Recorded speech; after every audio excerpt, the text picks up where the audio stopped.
청취자 여러분 안녕하십니까? 전격 시사 소현정입니다. 3,300만 명의 개인정보 유출로 경찰 수사가 진행 중인 쿠팡이 유출자를 특정했다며 성탄절인 어제 자체 조사 결과를 깜짝 공개했습니다. 외부 전송이 없었다는 주장인데 발표 시점이 대통령실에서 쿠팡 사태와 관련해 관계부처 장관급 회의를 열기 직전이었습니다. 정부는 쿠팡의 발표가 일방적인 주장이라고 일축했습니다. 과방위 야당 간사인 최형두 국민의힘 의원과 쿠팡 연석 청문회 그리고 허위 조작 정보 근절법 등 현안에 대해 자세한 이야기 나눠보고요. 정치와이에선 특혜 의혹에 전직 보좌진과 폭로전까지 논란이 커지고 있는 김병기 더불어민주당 원내대표 소식 등 한 주간의 정치 현안을 정리해보겠습니다. 전격 시사는 KBS 콩과 유튜브로도 실시간 방송됩니다. 12월 26일 금요일 전격 시사 출발합니다.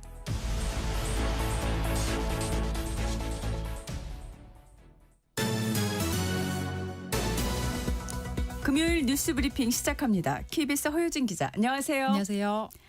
공수처의 체포방해 혐의로 재판에 넘겨진 윤석열 전 대통령에 대한 결심 공판이 오늘 열리죠. 네, 서울중앙지방법원은 특수공무집행방해 등의 혐의로 기소된 윤 전 대통령의 결심 공판을 오늘 오전 10시 15분부터 진행합니다. 내란 특검팀의 첫 구형입니다. 네. 윤 전 대통령을 둘러싸고 7개의 재판이 진행되고 있는데 이 체포방해 혐의 재판에서 처음 구형이 이뤄지는 거기 때문에 이 특검팀이 어느 정도의 형량을 제시할지가 관심입니다. 앞서 윤 전 대통령은 공수처의 체포 시도에 반발하며 영장 집행을 방해했다는 특수공무집행방해 혐의 그리고 비상계엄 선포 전 국무회의를 제대로 열지 않아서 국무위원들의 심의권을 침해했다는 직권남용 혐의 등을 받고 있습니다. 이번 공판에는 지난 재판에 불출석한 최상목 전 경제부총리와 이상민 전 행안부 장관에 대한 증인신문도 진행될 예정입니다. 특검은 그동안 비협조적으로 수사와 재판에 임했던 윤 전 대통령의 태도와 지위 등을 종합해서 이 징역 10년 이상의 중형을 구형할 걸로 예상이 됩니다. 네. 반면 윤 전 대통령 측은 결심 공판 직전까지도 이 계엄의 불법성 여부를 가리는 내란 재판 결과가 나올 때까지 선고를 미뤄야 한다고 주장했습니다. 결심 재판 과정은 모두 녹화돼서 오늘 오후에나 공개될 예정인데요. 1심 선고는 내년 1월 16일 이뤄질 계획입니다. 네. 자, 앞서 오프닝에서도 쿠팡 얘기를 했는데 어제 성탄절이었잖아요. 네. 근데 갑자기 쿠팡이 유출된 개인정보가 3,300만 개가 아니고 3,000개다. 그리고 외부 유포는 없었다. 이런 입장을 냈죠. 네, 쿠팡이 어제 정말 급작스럽게 좀 보도자료를 냈는데요. 네. 이를 통해서 고객 정보를 유출한 전직 직원을 특정했고 고객 정보를 접근하고 탈취하는 데 사용한 모든 장치와 이 하드디스크 드라이브를 모두 회수하거나 확보했다. 이렇게 밝혔습니다. 네. 또 외부 전송은 그러니까 즉 외부 유출은 없었다고 주장했습니다. 쿠팡은 유출자가 행위 일체를 자백하고 고객 정보에 접근한 방식을 구체적으로 진술했다면서 이 훔친 보안키를 사용해서 고객 계정 3,300만 개의 기본적인 고객 정보에 접근하긴 했지만 이 중 약 3,000개 계정의 고객 정보만 저장했다고 강조를 했습니다. 예. 쿠팡은 또 유출자가 이 노트북을 파손한 뒤에 에코백에 벽돌을 채워서 하천에 던졌다고 진술했는데 실제로 이 노트북을 하천에서 회수했다고도 밝혔습니다. 이 사실상 이 수사기관급 조사를 벌인 셈이거든요. 네. 사실 근데 이 하천이 우리나라인지 중국인지 뭐 이런 것까지는 안 나왔던 것 같아요. 정확한 정보는 전혀 제공하지 않았습니다. 예. 지금 이 쿠팡 개인정보 유출 사태와 관련해서 이 경찰 수사가 이루어지고 있고 또 민관 합동조사단도 들여다보고 있잖아요. 네. 이 수사를 받아야 할 쿠팡이 어째서 이런 조사를 자체적으로 할 수 있었던 건지 또 뭐 이 발표 내용을 전부 그냥 그대로 믿을 수 있는 건지 네. 좀 전체 과정이 석연치가 않습니다. 정부는 쿠팡의 자체 발표에 사실 확인이 안 된 일방적 발표라고 불쾌감을 드러냈습니다. 경찰은 쿠팡 측으로부터 이 진술서와 증거물을 이미 제출받아서 내용이 사실인지 확인 중이라고 밝혔습니다. 네. 사실 앞서 얘기를 드렸지만은 이게 이제 대통령실에서 어제 쿠팡과 관련해서 관계부처 장관급 회의를 긴급 소집했는데 그 직전에 또 공개로 온 건지 아닌지도 모르겠습니다만 네. 발표를 했죠. 네. 지금 대통령실은 TF 그 격상도 높였죠 지금. 네, 그렇습니다. 이 이재명 대통령이 그간 이제 쿠팡 사태와 관련해서 강력한 경제적 제재를 좀 주문해 왔잖아요. 네네. 정부 내 쿠팡 사태에 대한 이 심각성 대한 공감대가 넓게 이뤄졌다면서 이 사안의 엄중함을 고려해서 이 휴일에도 회의를 열었다. 이렇게 설명이 나왔습니다. 어제 회의에서는 김용범 대통령실 정책실장이 키를 잡았고 이 과학기술정보통신부 장관과 개인정보보호위원장, 방송미디어통신위원장, 공정거래위원장 등 관계부처 장관급 인사들은 물론 경찰청 등 수사기관 관계자들도 대거 참석했습니다. 네. 민관 합동조사와 또 경찰 수사 상황, 또 쿠팡 자회사에 대한 국세청 세무조사 등 이 부처별로 진행 중인 사안들이 공유된 것으로 전해졌습니다. 네. 특히 외교부 2차관과 국가안보실 관계자 등 외교라인 인사들도 참석했는데요. 네. 최근 쿠팡의 메머드급 대관 조직이 국내를 넘어서 이 미국의 정관계 인사들에게까지 영향력을 행사한다는 의혹이 제기됐기 때문에 이를 들여다보기 위한 것으로 보입니다. 또 이 사안이 한미 간 무역 문제에도 영향을 미칠 수 있어서 정부 입장을 조율하기 위한 것으로도 풀이됩니다. 기존에 범부처 TF가 있긴 있었는데 어제 긴급회의를 계기로 곽이 부총리 주재로 이 TF를 확대 운영하기로 했습니다. 네, 지금 말씀을 하셨는데 우리 지금 외교부 장관, 국가안보실 관계자, 외교 라인 인사들이 참석한 이유가 사실 트럼프 대통령의 측근이라고 볼 수 있는 인물이 지금 쿠팡을 지목을 하면서 미국 기업이 한국 정부와 의회에 부당한 대우를 받고 있다는 취지로 글을 올렸기 때문이잖아요. 네, 그렇습니다. 이 쿠팡은 한국에서 이 수익을 대부분 올리고 있지만 사실상 미국 기업이잖아요. 네. 이 미국 정계에서 이 미국 기업 쿠팡을 옹호하는 듯한 발언이 나오고 있습니다. 예. 말씀하셨다시피 이제 트럼프 일기 행정부 때 국가안보보좌관을 지낸 로버트 오브라이언이 SNS에 글을 올렸는데 이 한국이 미국 기업을 표적으로 삼아서 트럼프 대통령의 한미 무역관계 재균형 노력을 훼손한다면 매우 유감스러운 일이 될 거다. 이렇게 말했습니다. 네. 데럴 아이사 미국 공화당 하원 의원도 보수 매체 데일리 콜러라는 곳인데 이 기고문을 통해서 애플과 구글, 쿠팡을 함께 언급하면서 미국 기업은 미국의 강력한 대응을 요구한다고 주장했습니다. 네. 이 배경으로는 아무래도 쿠팡의 이 막대한 로비 활동이 지목되는데요. 미국은 로비 공개법에 따라서 관련 보고서를 공개합니다. 네. 그래서 이걸 보니까 실제 쿠팡은 나스닥 상장 이후 5년 동안 이 미국 행정부와 의회에 약 156억 원의 로비 자금을 썼고요. 예. 트럼프 대통령 집권 2기 취임식에는 100만 달러, 우리 돈 15억 원 정도를 기부했습니다. 미국 행정부의 대응을 요구하는 이런 미국의 이런 목소리가 실제로 좀 한미가 마찰로 불거지는 거 아닌지 이런 우려가 제기되고 있습니다. 예. 자, 김병기 민주당 원내대표에 대한 전직 보좌진 폭로 계속되고 있는데 고가 호텔 숙박 의혹에 의해서 이제는 공항 그리고 지역구 병원 진료 특혜 의혹까지 나왔네요. 네, 김명기 의원 아내와 아들이 지역구에 있는 병원에서 진료 특혜 의전을 받았다는 의혹이 추가로 제기됐습니다. 네. 김명기 의원실 소속 비서관과 병원 관계자가 나눈 대화가 공개가 됐는데요. 그걸 보면 좀 그런 정황이 보입니다. 네. 2023년 비서관이 김 원내대표 부인의 진료를 잘 부탁드린다고 하자 불편함이 없도록 하겠다고 병원 관계자가 답하는 내용이 나옵니다. 네네. 또 지난해 11월에는 김 원내대표 아들의 MRI 진료 편의를 요청했는데 가능하다는 답변이 또 돌아왔습니다. 예. 그런데 이제 지난해 11월이면 한창 이제 의정 갈등이 진행되던 때라서 의료 인력이 많지 않던 때였거든요. 그렇죠. 그런데도 종합병원에서 대기 없이 진료를 받은 것 아니냐 이런 추측이 나옵니다. 김 원내대표는 병원 건은 예약을 부탁했을 뿐 특혜나 의전은 없었다고 공식 부인했습니다. 네. 이제 김 원내대표가 이런 의혹들에 대해서 이제 반박에 나섰죠. 네, 어제 SNS에 직접 글을 올려서 이 제보자인 전직 보좌진들을 겨냥했습니다. 제보자는 과거 함께 일했던 전직 보좌 직원으로 추정되고 교묘한 언술로 공익제보자 행세를 하고 있다 주장했습니다. 네. 그러면서 보좌진 6명의 비밀 대화방에서 이뤄진 대화를 일부 공개하기도 했는데요. 네네. 김 의원은 지난해 12월 이 비밀 대화방을 알게 됐고 여기서 내란을 희화화하고 여성 구의원을 도찰해 성희롱하고 차마 입에 담기 어려운 말로 김 의원과 가족을 난도질하고 있었다. 이렇게 주장했습니다. 네. 이 때문에 6명 보좌 직원을 직권 면직, 그러니까 해고했다는 얘기입니다. 이 제보자들의 도덕성을 문제 삼은 이 역공에 나선 건데 네. 전직 보좌 직원은 해당 대화방은 업무용으로 불법적인 내용이 전혀 없었다. 그리고 대부분 김 대표와 부인의 권한 남용에 대한 규탄이었다고 주장했습니다. 당내에서는 김 대표가 좀 더 자숙해야 한다는 목소리도 나옵니다. 네. 자, 어제 이 시간에 간략히 소개를 해드렸는데 북한이 우리 추진 잠수함 관련해서 날선 반응을 내놨고 최근 신형 대공 미사일도 시험 발사했는데 어떤 의도일까요? 어제 이제 한국의 핵 잠수함 개발을 두고 네. 이 북한의 안전과 해상 주권을 엄중히 침해하는 공격적인 행위, 또 반드시 대응해야 할 안전 위협으로 간주한다, 이렇게 했었죠. 네. 그런데 이제 이후에 사진이 공개됐는데 이 김정은 북한 국무위원장이 딸 주혜와 함께 8,700톤급 핵 잠수함 건조 현장을 방문하는 모습이었습니다. 예. 지난 3월에는 함체 일부만 공개했었는데 이번에는 전체 모습을 좀 보여줬습니다. 예. 핵 미사일까지 탑재가 가능할 걸로 보이는데요. 지난 23일 미국 핵 잠수함이 부산에 입항한 것과 관련해서는 북한 국방성 대변인 담화 형식을 빌려서 이 미국의 대결적 본심이 다시금 확인됐다, 이렇게 비난하기도 했습니다. 여기에 이제 그제 동해상으로 쏘아 올린 미사일 시험 발사 현장에 김정은 위원장이 참관하는 모습을 공개하기도 했는데요. 네. 이 북한판 사드로 불리는 신형대공 미사일로 200km를 날아가서 목표에 명중했다고 북한은 주장했습니다.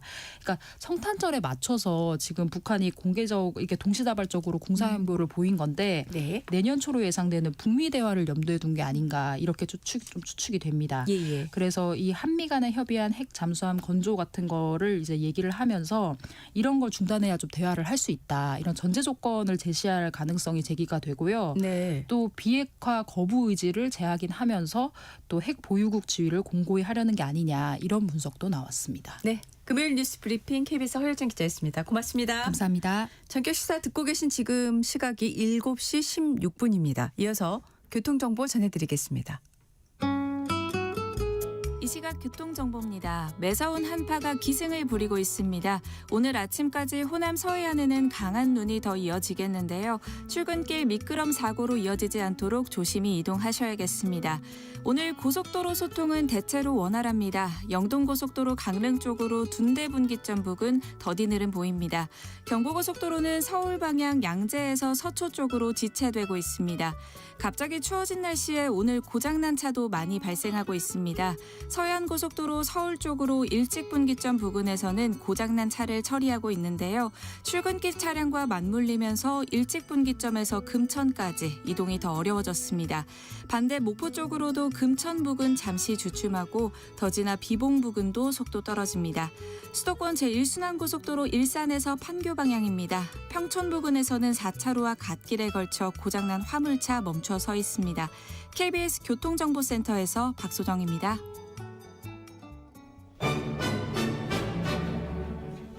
실시간 증시 현황과 전망을 전해드리는 이 시각 증시 따라잡기, 채슬리 투자자문의 주재환 팀장 나와 계십니다. 어서 오십시오. 네, 안녕하세요. 네. 자, 크리스마스를 앞두고 미국 시장 사상 최고치를 경신했어요. 예, 미국 증시가 크리스마스를 앞두고 이 단축 거래를 했었거든요. 네. 그런데도 불구하고 사상 최고치를 경신했습니다. 이 배경을 보자면 고용 시장이 급격히 악화되고 있지 않다, 이것입니다. 이 신규 실업수당 청구 건수가 감소하면서 소프트 랜딩 기대가 다시 강화가 된 건데요. 여기에 연말 특유의 계절적 이른바 산타랠리에 대한 기대가 투자 심리를 지지한 것으로 보입니다. 네. 이 10년물 국채금리는 2.9bp 하락하면서 4.13%를 기록했고요. 2년물은 3.1bp 하락한 3.5%입니다. 최근 시장에는 상승 랠리를 놓치면 안 된다는 포모 심리가 강하게 작용하고 있는 것으로 보입니다. 예. S&P 500과 나스닥 그리고 필라델피아 반도체 지수 모두 0.2에서 0.3% 상승하면서 장을 마쳤습니다. 네. 미국 실질 GDP 성장률이 경기 둔화 우려를 완화시키는 수치. 이 수치가 나온 이후에 1월에 금리 인하할 확률이 큰 폭으로 하락을 했는데요. 주식시장에는 어떤 영향을 주고 있을까요? 예, 시장이 2026년에 연준이 기준금리를 각각 25bp씩 두 차례 인하할 것으로 보고 있는데요. 이 수치가 연준 위원들의 중간 전망치보다는 한 차례 더 많은 수준입니다. 네. 이 물가가 점진적으로 둔화되고 고용이 급락하지 않는다는 전제가 깔려 있긴 한데요. 현재의 완화적 통화 환경이 주식시장에 우호적이다, 이런 인식이 확산되어 있는 겁니다. 다만 최근 금리 인하 결정에서 반대표가 3표나 나왔다는 점이 연준 내부의 시각 차이를 보여주기도 합니다. 네. 일부는 경기 둔화를, 다른 일부는 여전히 높은 물가를 더 우려하고 있는 상황입니다. 네네. 그럼에도 불구하고 시장은 당분간은 주식의 우호적인 정책 환경이다, 이쪽에 무게를 두고 있는 것으로 볼 수 있습니다. 네. 자, 연말에도 S&P 500이 연일 신고가를 경신하고 있거든요. 이 상승 흐름을 과열 신호로 봐야 할지 아니면 정상적인 확장 국면으로 봐야 할지 어떻게 봐야 할까요? 예, 결론부터 말씀을 드리자면 올해는 정상적인 상승 랠리였고요. 내년에는 경계를 좀 해야 할 것으로 보입니다. 네.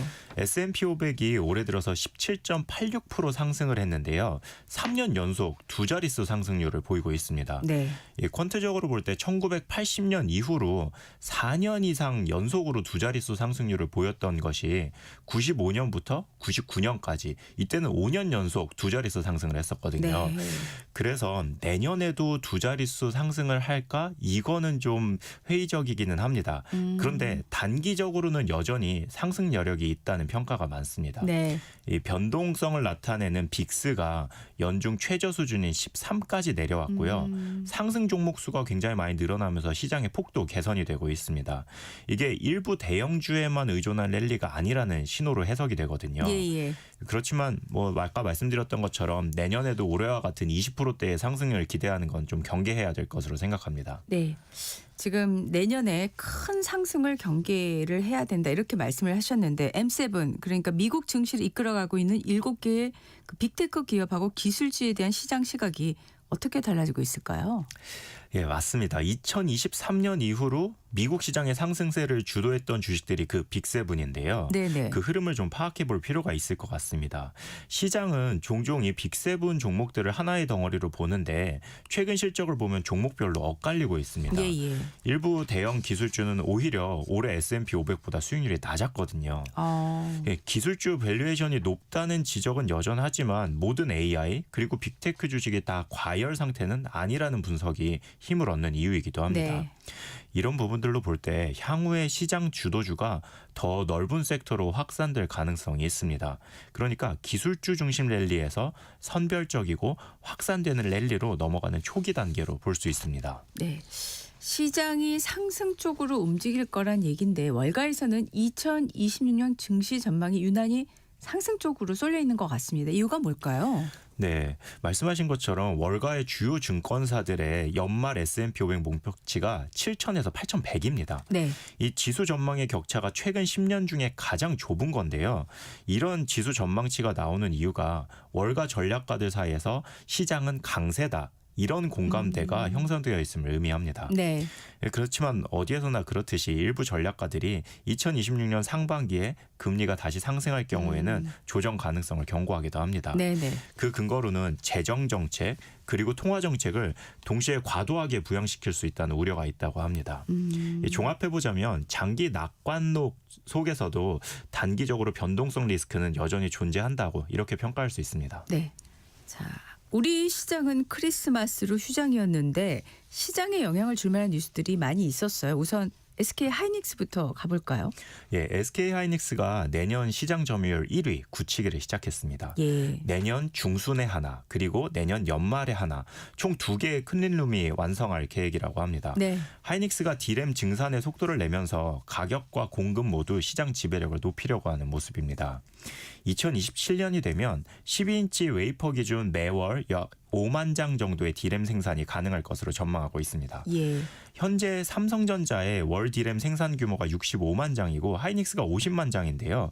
HBM을 만들기 위한 재료가 되는 이 D램 생산량에 있어서는 삼성전자가 앞서지만 기술력은 하이닉스가 앞서고 있어서 네네. 이번 하이닉스의 증산 속도전은 생산량 측면에서도 우위를 점하고자 하는 의지로 보입니다. 네. 자, 우리 기업들이 엔비디아처럼 전 세계 AI 생태계에서 중요한 역할을 하고 있다는 소식이 있는데 K메모리라는 말까지 나온다고요? 예, 글로벌 시장에서 AI 반도체 품귀 현상이 심화되고 있는데요. 예. 글로벌 빅테크들의 구매 담당 임원들이 물량을 구하기 위해서 한국에 모이고 있습니다.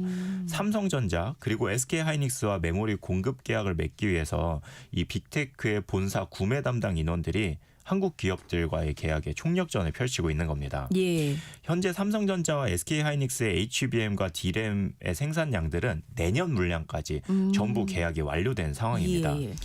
최근 엔비디아 GPU의 대항마로 떠올랐던 그 구글의 TPU 이쪽 경우에는 외부로도 칩을 판매하기 위해서 추가적으로 TPU를 만들기 위해서 D램 칩을 공급을 받으려고 했는데 이 부분이 부족하면서 담당 인원이 해고를 당하기도 했답니다. 네네. 이 선제적으로 물량 확보를 하지 못한 그 책임을 물은 거라고 볼 수 있습니다. 네. 자, 기업 성적은 계속 장밋빛 전망인데 SK하이닉스는 투자 경고가 해제되지를 못했어요. 예, 맞습니다. 투자 경고가 해제되기 위한 조건이 몇 가지 있는데요. 네네. 수치만 말씀드리자면 24일 종가가 58만 7천 원 이하로 끝나야 해제가 되는데 당일 종가가 58만 8천 원으로 끝나면서 투자 경고 해제 조건을 달성하지 못했습니다. 이 투자 경고 관련해서는 올해 지수가 크게 상승하면서 네네. 작년보다 올해 투자 경고 지정 건수가 2배 더 넘기도 했고요. 근데 시총 상위 종목들의 투자 경고 지정 문제로 인해서 한국거래소에서는 연내에 세칙을 개정하겠다 이런 이야기가 있었거든요. 예. 그래서 좀 빠르게 움직여줬으면 하는 바람도 있습니다. 네. 오늘 주식시장 흐름 그리고 가장 눈여겨봐야 할 부분은 뭘까요? 예, 코스피 야간 선물은 0.22% 오르면서 끝났습니다. 네. 그래서 오늘 우리 시장은 강보합권에서 시작할 것으로 보입니다. 올해 영업일이 이제 3영업일 남았거든요. 네네. 그런데 1998년 이후 지금까지 보면 연말 2거래일 그리고 연초 5거래일까지 평균 지수 상승률이 1.93%입니다. 네. 연말 연초 시장에 대해 고민하시는 분들은 주식을 팔기보다는 비중을 늘리는 것도 괜찮을 것으로 보입니다. 네. 자, 비트코인으로 가보면 금이 현물 ETF보다 금광 기업들에 투자하는 ETF가 더 수익률이 좋았는데 비트코인에서도 이런 비슷한 움직임을 보이고 있다고요? 예, 맞습니다. 2025년 들어서 비트코인 가격은 약세를 보였는데요. 그동안 비트코인 채굴 관련 ETF들은 연초 대비 90%나 올랐습니다. 네. 그런데 재밌는 것은 1비트코인을 채굴하기 위해 드는 비용이 지난 주말 기준에서 10만 2천 달러인데요. 예. 지금 비트코인이 8만 8천 달러 수준이니까 채굴에서 오히려 적자가 나는 겁니다. 채굴할수록 손해인데 채굴 관련 ETF들 가격은 왜 오르는 거죠? 그 이유가 굉장히 재밌습니다. 비트코인 채굴하는 회사들이 이제는 AI 데이터 센터로의 전환을 하고 있는 겁니다. 데이터 센터는 대규모 부지도 필요하고요. 그리고 많은 전력, 그리고 냉각 시스템 등이 필요한데 비트코인 채굴 사업장은 이미 그런 환경 하에서 채굴을 하고 있는 겁니다. 예. 그래서 채굴 장비를 AI 연산에 필요한 GPU로 교체하면 데이터 센터로의 전환이 가능한 겁니다. 그러면 이제 비트코인 채굴이 그 데이터 센터로 전환하고 있다는 얘기신데 실제로 그렇습니까? 예, 그런 사례들이 있습니다. 예. 장기적으로 비트코인 채굴에서 완전히 철수하면서 AI 데이터 센터 기업으로 전환한 사례도 있고요. 예. 그 와중에 빅테크 기업과 장기 임대 계약을 체결한 기업들도 있었습니다. 이 빅테크 기업들의 AI 수요가 만든 기회를 이런 채굴 기업들이 잘 활용을 한 겁니다. 네네. 마치 우리나라에서 예전에 그 삐삐 있었는데요. 삐삐의 그 진동 모터를 납품하던 회사가 네. 삐삐 수요가 없어지니까 그 진동 모터를 이용해서 카페에서 쓰는 진동 벨로 만드는 회사로 탈바꿈을 하고 지금까지 살아남았거든요. 그거랑 비슷한 케이스입니다. 그렇군요. 네. 자, 환율은 어떻습니까? 네, 환율이 1,450원이 깨졌습니다. 전일 대비 2.19% 하락한 1,449원을 기록하고 있는데요. 네네. 정부가 미국 주식을 팔고 한국 주식에 1년 이상 투자하면 세금 감면을 해주는 정책을 네. 발표하자마자 환율이 큰 폭으로 하락했습니다. 이런 하락폭이 2022년 11월 11일에 하루 59.1원이 하락한 이후 가장 큰 폭이었습니다. 네네네. 예, 다만 관련해서는 시중은행에서 환전하고자 하는 손님 몰리면서 100달러 지폐가 소진되는 해프닝도 있었고요. 예. 그리고 배당소득 분리과세 법안을 발의했던 이소영 의원은 환율 상황에 대한 정부의 차분한 접근 그리고 안정적인 메시지를 요구하는 글을 올리기도 했습니다. 여러모로 고환율에 대한 정부와 국회의원들의 고심이 좀 느껴지는데요. 이런 때일수록 조금은 길게 보고 시장이 놀라지 않는 아이디어가 나오길 바랍니다. 네.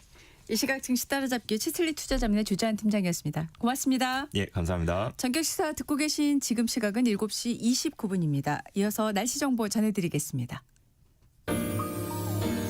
대한민국 중심 채널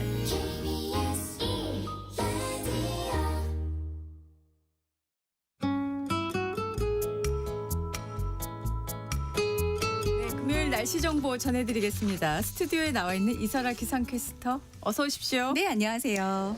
오늘 아침 정말 춥더라고요. 네, 너무 춥죠. 지금 한파특보 내려진 곳 많죠?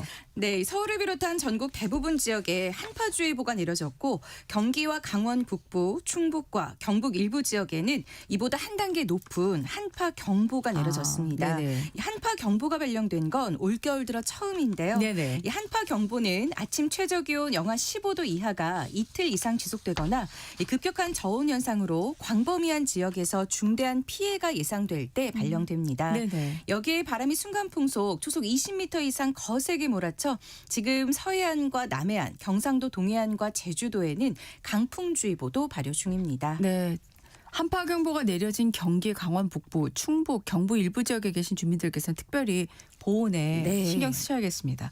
자, 서울이요. 체감온도 얼마나 떨어져 있을까요? 네, 지금 서울은 영하 11.4도로 어제보다 10도 가까이 뚝 떨어져 있고요. 네. 이 찬바람이 불어서 체감 온도는 영하 15.8도까지 곤두박질해 있습니다. 아, 현재 전국에서 기온이 가장 낮은 곳은 강원도 화천군 산해면으로 영하 22.5도입니다. 네. 이 바람이 체감 온도를 영하 30도까지 끌어내려 이번 네. 겨울 들어 가장 춥습니다. 예, 예. 한낮에도 영하의 추위가 기승을 부리겠습니다.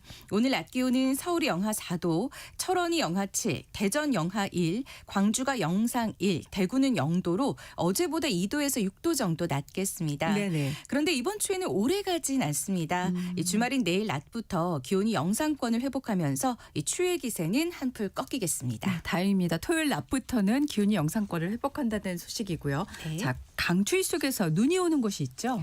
네, 현재 울릉도와 독도에는 대설경보가, 전남 서해안과 제주 산지에는 대설주의보가 내려진 가운데 눈이 오고 있습니다. 오늘 울릉도와 독도에는 최대 15cm, 제주 산지에는 5에서 10, 전남 서해안에는 1에서 5cm의 눈이 더 올 것으로 보입니다. 이 내일은 오전부터 저녁 사이 인천과 경기 남부, 강원 남부 내륙, 충청도에 비나 눈이 내리는 곳이 있겠습니다. 또한 모레 일요일 오후에는 수도권과 강원 내륙 산지, 충남 북부 서해안에 비나 눈이 오겠습니다. 이 주말에는 평년과 기온이 비슷하겠는데요. 그러나 이번 비가 오고 나면 다음 주 초에는 다시 기온이 뚝 떨어지겠습니다. 네. 당분간 기온의 변화가 크겠습니다. 특히 건강 관리에 신경 쓰셔야겠습니다. 네. 오늘의 날씨 이사라 기상캐스터였습니다. 고맙습니다. 네, 고맙습니다. 잠시 후 전격 인터뷰로 이어가겠습니다.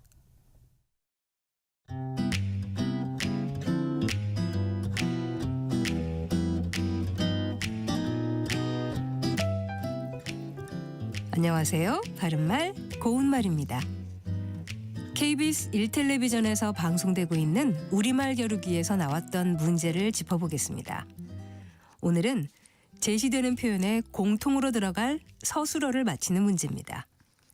옆구리를 이리하다, 빗장을 이리하다, 냄새가 코를 이리하다, 불을 이리하다에서 이리하다에 공통으로 들어갈 동사는 무엇일까요? 출연자의 답에 찌르다, 후비다, 잠그다, 채우다, 지르다가 있었는데요. 이 중에서 정답은 지르다입니다. 옆구리를 지르다에서 지르다는 팔다리나 막대기 따위를 내뻗치어 대상물을 힘껏 건드리다라는 뜻으로 옆구리를 힘껏 건드린다는 뜻입니다. 또 관용구 빗장을 지르다는 마음속의 생각을 남에게 드러내지 아니하고 굳게 감추다라는 뜻이고, 예를 들어 그녀는 마음의 문에 굳게 빗장을 질렀다 같이 쓸 수 있습니다. 여기서 지르다는 양쪽 사이를 막대기나 줄 따위로 가로 건너 막거나 내리꽂다라는 뜻으로 쓰인 것이고, 머리에 비녀를 지르다 같은 표현으로도 쓸 수 있죠. 그리고 냄새가 코를 지르다에서 지르다는 냄새가 갑자기 후각을 자극하다라는 뜻이고, 불을 지르다에서 지르다는 불을 붙이다를 뜻합니다. 지금까지 바른말 고운말 아나운서 국혜정이었습니다.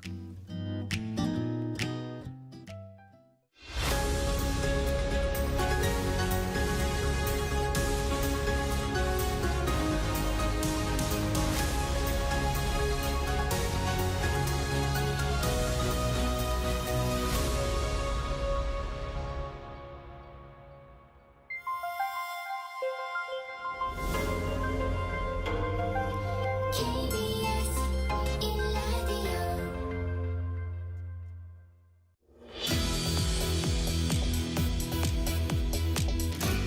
네, 금요일 전격 인터뷰 시작하겠습니다. 국회 가방이 야당 간사이신 국민의힘 최영두 의원 나와 계십니다. 어서 오십시오. 네, 안녕하십니까? 네. 자, 상탄절인 어제 쿠팡이 기습 발표를 했습니다. 네. 지금 3,300만 명 정보 유출됐는데 그게 아니고 유출자가 저장한 정보가 3,000개에 불과하다. 그리고 삭제했다. 이런 발표인데 이게 지금 정부 조사에다가 경찰 수사가 진행 중인데 자체 조사 결과를 밝힌 셈인데요. 어떻게 보십니까? 예, 이거 맞지가 않죠. 쿠팡도 지금 수사 대상입니다. 네. 수사 대상이 그 중요한 피의자, 쿠팡이 지목한 그 피의자 한 사람과 말하자면 내통해서 자기들끼리 결론을 맞춰서 이야기했다고 해도 지금 과언이 아닐 상황입니다.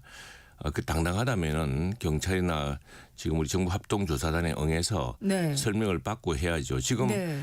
3,500만 당초에도 쿠팡이 처음에는 몇 개 없는 것처럼 이야기했다가 그렇죠.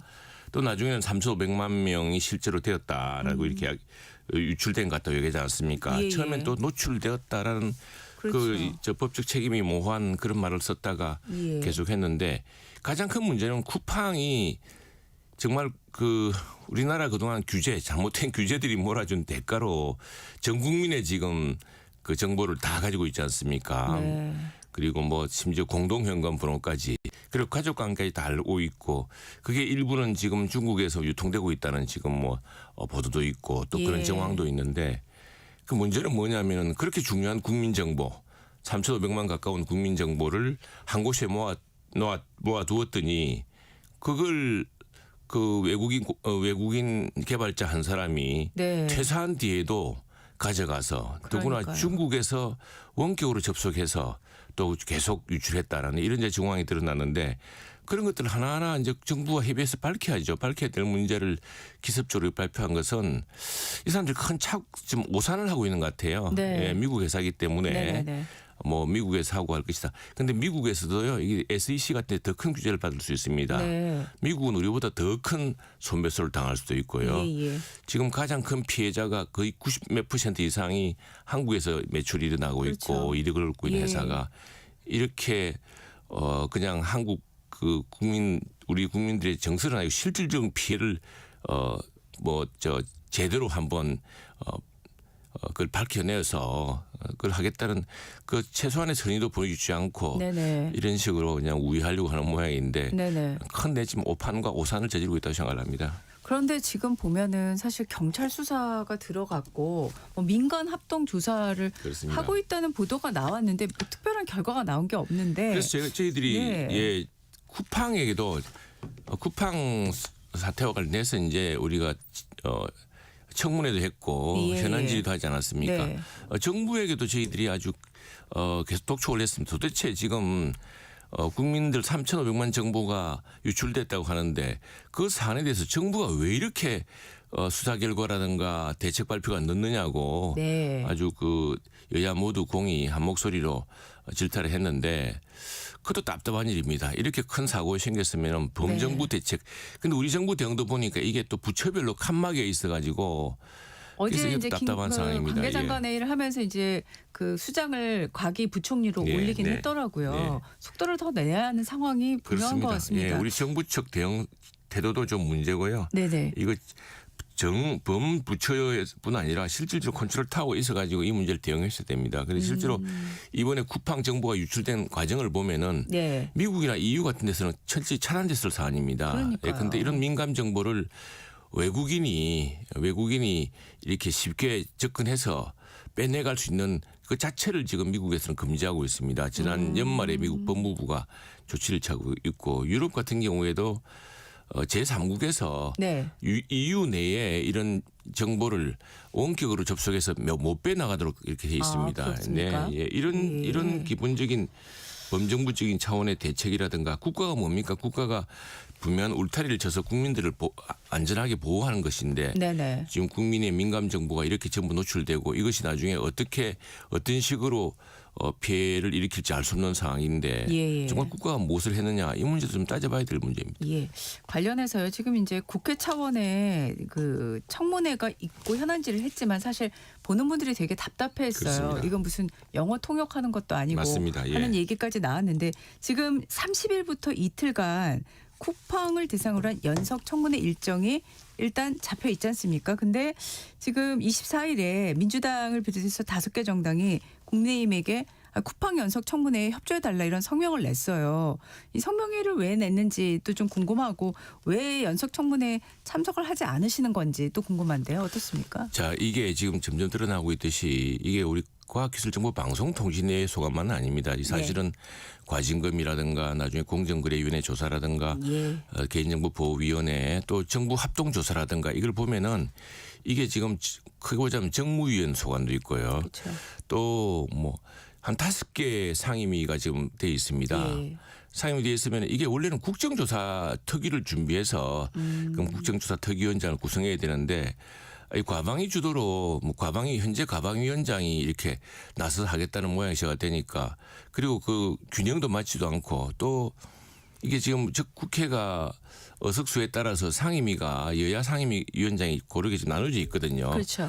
과거에는 이제 아무리 수가 적어도 국회의장이 이제 다수당이 하면은 소수당이 법사위원장을 했는데 그것도 다 뺏어가고 이렇게 참 전통과 원칙을 다 저버렸습니다만 몇 개 상임위 같은 경우는 그것이 이제 야당 몫입니다. 근데 정무위원장 이런 그런데 근데 이제 왜 그러면 정무위가 사실은 더 큰 지금 이제 책임을 맡게 되는데 왜 과방위 해야 되느냐? 과방위원장이 지금 여당 위원장이라고 그렇게 하겠다는 겁니다. 네. 그 정무위는 야당이기 때문에 안 된다. 이게 말이 되는 소리입니까?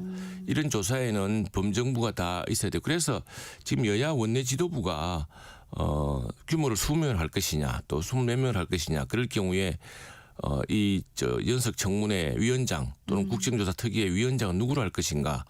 그러면은 여야 정당 배분은 어떻게 할 것인가 논의되고 있는데 원내 지도부가 논의되고 있는데 이게 제 생각에는 과방위가 민주당 과방위 주도로 지금 뭐 과학기술정보통신부가 당초는 이것이 이제 해킹 아니었나 생각을 했습니다. 그렇죠. 근데 이 해킹이라기보다는 내부자의 이제 정보 유출이 되어서 양상이 좀 달라졌습니다. 달라지기 때문에 지금 물론 과기부도 과학기술정보통신부 부총리 부처고 또 키사라고 한국인터넷진흥원이 있긴 하지만 사실은 나중에는 국정원도 붙어야 되고 또 조사하고 있는 경찰 또 공정거래위원회 나중에 이제 과징금을 매길 공정거래위원회 또 개인정보보호위원회 이건 또 다 정무위 소관이거든요. 심지어 뭐 국정원이 포함될 경우에는 그건 또 굉장히 많은 그 말하자면 여러 상임위가 다 걸쳐 있는 사안인데 그걸 누가 개인적으로 뭐 때문에 그렇게 과욕을 부리는지 그렇게 할 일은 아니죠. 구성의 문제입니다. 구성의 문제다. 그리고 알겠습니다. 국회 상임위에서 여러 역할이 따로 있는데 한 상임위원회가 다른 상임위원회를 다 모여서 상황처럼 할 수는 없는 일이죠. 그건 스스로도 아마 지금 조금 그 재조정하고 있는 것으로 알고 있습니다. 그래서 아마 우선 국정조사 특위로 가게 될 경우를 대비해서라도 거기에 맞는 특위위원장을 별도로 뽑고 그럼 이번에 그러면 연석 청문회를 하게 될 경우에는 연석 청문회를 누가 할 것인지도 지금 여야 협상을 하고 있습니다. 말씀을 쭉 들어보니까 아직은 협상 중이니까 일부에서 나오고 있는 뭐 반쪽짜리 청문회에 대한 우려는 뭐 좀 성급한 것 같다는 생각도 그렇습니다. 들고요. 그건 뭐 공세죠. 아니, 자기들 말대로 아무리 의석수가 많다고 그 사리에 맞지 않게끔 그렇게 해놓고 지금 또 과방위원장 같은 경우는 너무 독주한다고 좀 말이 많지 않습니까? 그런데 이제는 과방위에서 여야 모두를 이게 지금 막 좌우하는 것도 넘어서서 다른 상임위까지 좌우할 수 있습니까? 이 상임위 규모도 있고 또 상임위 역할이 다 있는데 지금 맞지 않죠.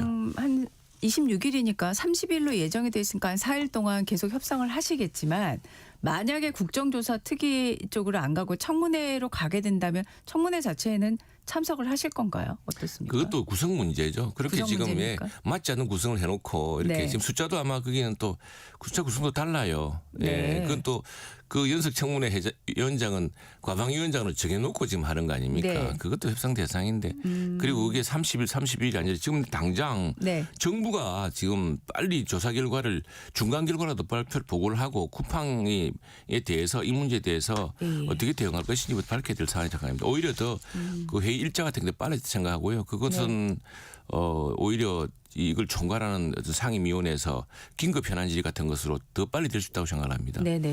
지금 계속 또 문제가 되고 있는 게 김범석 의장이 지금 나오지 않고 있지 않습니까? 동행 명령 카드 뭐 얘기도 나오는데 이게 현실 가능한 겁니까? 동행 명령장을 어디 주소를 모르니까 보낼 수가 없죠. 또 그건 동행명령장도 경찰이 가는 게 아니고 국회 우리 사무처 행정실에서 가는 겁니다. 예. 국회 사무처 공무원들이 가는 건데 예. 그 뭐 사법 경찰 준사법 뭡니까 특사경이라 그러죠. 그런 게 없기 때문에 그렇죠. 뭐 다 달리 들을 방법이 없죠. 그러나 이제 저희들이 고발을 했습니다. 고발을 네. 했기 때문에 이제 예. 경찰에서 예. 또 검찰에서 이제 나중에 차례차례 나서게 될 겁니다. 네, 지금 의원님께서 보시기에 지금 이 사태를 해결하기 위해서 어떤 순서로 얼마나 빠르게 해야 되는지 그럼 구상하고 계신 게 있을 것 같아요. 왜냐하면 뭐 영업 정지가 사실은 기업 입장에서 가장 큰 건데 이게 또 관련된 분들이 그렇습니다. 많으시잖아요. 예, 예. 그래서 섣불리 할 수도 있는 것도 아니고 또 무슨 보복성으로 비춰질 필요도 없는 거란 생각도 들고요. 어떻게 생각하십니까? 이 문제는 뭐 쿠팡이 지금 이제 미국 정부를 조회를 움직여서 이렇게 저런 뭐 우회를 하려고 하는 모양인데 그 불가능한 일입니다. 미국 쿠팡이 우리 정부나 우리 국민들에게는 이렇게 아무것도 아닌 것처럼 보고했지만 미국 SEC에는 굉장히 중대한 사고로 보고를 했습니다. 왜냐하면은 네. 그 허위 공시 이런 걸로 굉장히 큰 네. 징벌적인 그 손배라든가 이걸 당할 수가 있거든요. 예, 예, 그래서 예. 그쪽들을 하면서 우리 쪽은 아주 이렇게 말이 통하지 않은 외국인을 내세워서 더구나 그 밀리콤에 있었다는 그 사람 지금 현재 사장으로 내세운 분의 경우에는 그 국회에서 진술도 지금 미국 법무부에 뻔히 있는 자료를 부인할 정도로 지금 그렇게 말을 피해가는데 네네. 그런 식으로 지금 우회할 수 있다 생각하면 큰 오산이고요. 네. 기본적으로 쿠팡이 제대로 하려 그러면은 이 쿠팡을 성장시킨 게 결국 한국이지 않습니까? 대한민국에서 네. 대한민국의 법과 또 국민의 안전을 더욱 지켜야 해서 했음에도 불구하고 못했다는 것을 솔직하게 인정하고 사과하고 그리고 지금 미국 아마존이 하고 있는 정도의 조치를 취하겠다고 선제적으로 했으면 오히려 국민들의 불안이 덜했을 수도 있습니다. 네. 근데 완전히 거꾸로 가고 있습니다. 예. 그런 조치도 취하지 않은 채 그렇게 되면은 한국 정부, 우리 정부로서도 취해야 될 그 무슨 개보위에서 취할 수 있는 과징금 조치가 있고 또 예. 공정거래위원회가 있고 네네. 굉장히 큰 이제 그런 조치에 직면할 수가 있는 것이죠. 그게 네. 뭐 지금 통상 문제처럼 이렇게 할 수 있는 사안이 아닙니다. 이게 명백히 주권에 관한 문제이고 국민 3,500만의 정보가 어디로 유출되었다고 지금 의심되는 상황인데 네. 미국 같았으면 더 크게 혼낼 일입니다. 네. 예, 그렇기 때문에 쿠팡이 우선 이 문제를 빨리 가지고서 정부와 대책을 협의하고 네. 실제로 정확한 피해 범위가 어디까지인지 네. 그리고 주에는 어떻게 막을 수 있는지에 대해서 네네. 정부와 협력해서 이 문제를 빨리 푸는 방법으로 스스로도 위기를 풀어야죠. 네네. 알겠습니다. 자, 지금 과방에 또 현안이 뭐 많습니다만 그 중에 하나가 이제 그제 본회의에서 허위 조작 근절법이라고 저희가 그냥 부르고 있는 정보통신망법 이 통과를 됐는데 지금 의원님께서는 언론 위축 압법이다. 네, 네. 이렇게 지적을 하셨습니다. 지금 뭐 언론단체, 시민단체들도 계속 이 문제에 대해서 제기를 하고 있는데 가장 우려가 되는 부분 좀 사례를 들어서 얘기를 설명을 해주시면 어떤 게 있을까요? 근데 지금 역대 정부가 근데 뭐 그 모든 정부 초기에 보면은 힘이 넘칠 때 뭐 마음에 안 드는 언론을 예전에 김대중 정부는 사실 신문사 사주들을 구속시켰습니다. 네. 그래서 내가 그 당시에 미국에서 공부하고 있었는데 하버드에서 공부하고 있었는데 조센나이라고 유명한 그 학자가 그에게 물어봐요. 그래서 나는 그 당시 한국 국민이기 때문에 네. 아니 뭐 탈세 문제로 막 그런 갔다 그랬더니 짝도 기억납니다. 조센나이 학장이 네. 그걸 언론 탄압이라고 하는 거야. 그게 프리덤 오브 스피치를 탄압하는 거라고 하는 거예요. 저한테 가르치더라고요. 그래서 그러셨군요. 그런 국제적인 그 분명한 기준이 있는데 항상 힘이 넘칠 때마다 마음에 들지 않은 언론에 대해서 뭐 손을 보고 싶고 이렇게 하지만 그래도 금도가 있었습니다. 예. 있는 법체 내에서 해야죠. 근데 지금 이 법의 가장 큰 문제는 징벌적 손해배상 소송이라고 하는 5배. 네. 그러니까 지금 어제 그제 필리버스터 할 때 그 민주당 의원 이야기 들어보니까 지금 있는 정도의 이런 그 뭡니까 손해배상 지금도 손해배상을 합니다. 네, 하죠. 예, 하고 있고 예, 예. 우리 감옥에도 가둡니다. 네. 예. 그리고 사주 편집 보도 편집 책임자 또 보도한 기자 다 걸고 네. 근데 지금 앞으로 어떻게 하냐면 이제 그걸 5배 징벌적 손배소로 해서 피해로 예상되는 금액보다 5배 더 많은 금액. 네. 이건 좀 감당하기 어려웁니다. 지금 대개 보면은 언론중재위원회에서 나오는 게 또는 법원에서 인정되는 게 한 1억 매덕 정도인데 이게 5배를 한다고 보십시오. 숫자가 달라지네요, 이게 달라집니다. 단위가. 그러니까 회사가 그들라고 네. 그 직원 어떤 그 언론인 개인 또는 어떤 뭐 유튜브라든가 이 조그마한 개인 1인 언론을 하는 경우에는 네네. 이제 거의 뭐 파산된다는 것을 네. 집어넣어야. 그런데 저는 이런 이야기를 합니다. 언론인에게 지금까지는 무슨 저 손배 소송이 걸려도 몇 천만 원, 억 정도는 사실은 감당할 수가 있습니다. 뭐 한 연봉 정도 된다 보면 되니까. 예. 근데 만일 이게 5억이다, 10억이다 이렇게 하면은 그 가족들이 불안해서 있을 수 있겠습니까? 뭐 당신 독립운동하는 것도 아니고, 네. 아니 온 재산 다 지금 날리게 생겼는데 그러면 후속 보도가 불가능해집니다. 네네네. 그래서 지금 뭐 민주당 주장은 그렇지 않고 뭐 거기에 전략적 봉쇄 소송은 나중에 법원에 청구하면은 네, 뭐 그렇게 설명을 근데 하는데. 그 말이 안 돼. 그게 사후약 방문이라는 게 그게 사후약 방문입니다. 네네. 일단 이런 소송의 목적은 권력자들이 후속 보도를 차단하는 겁니다. 네.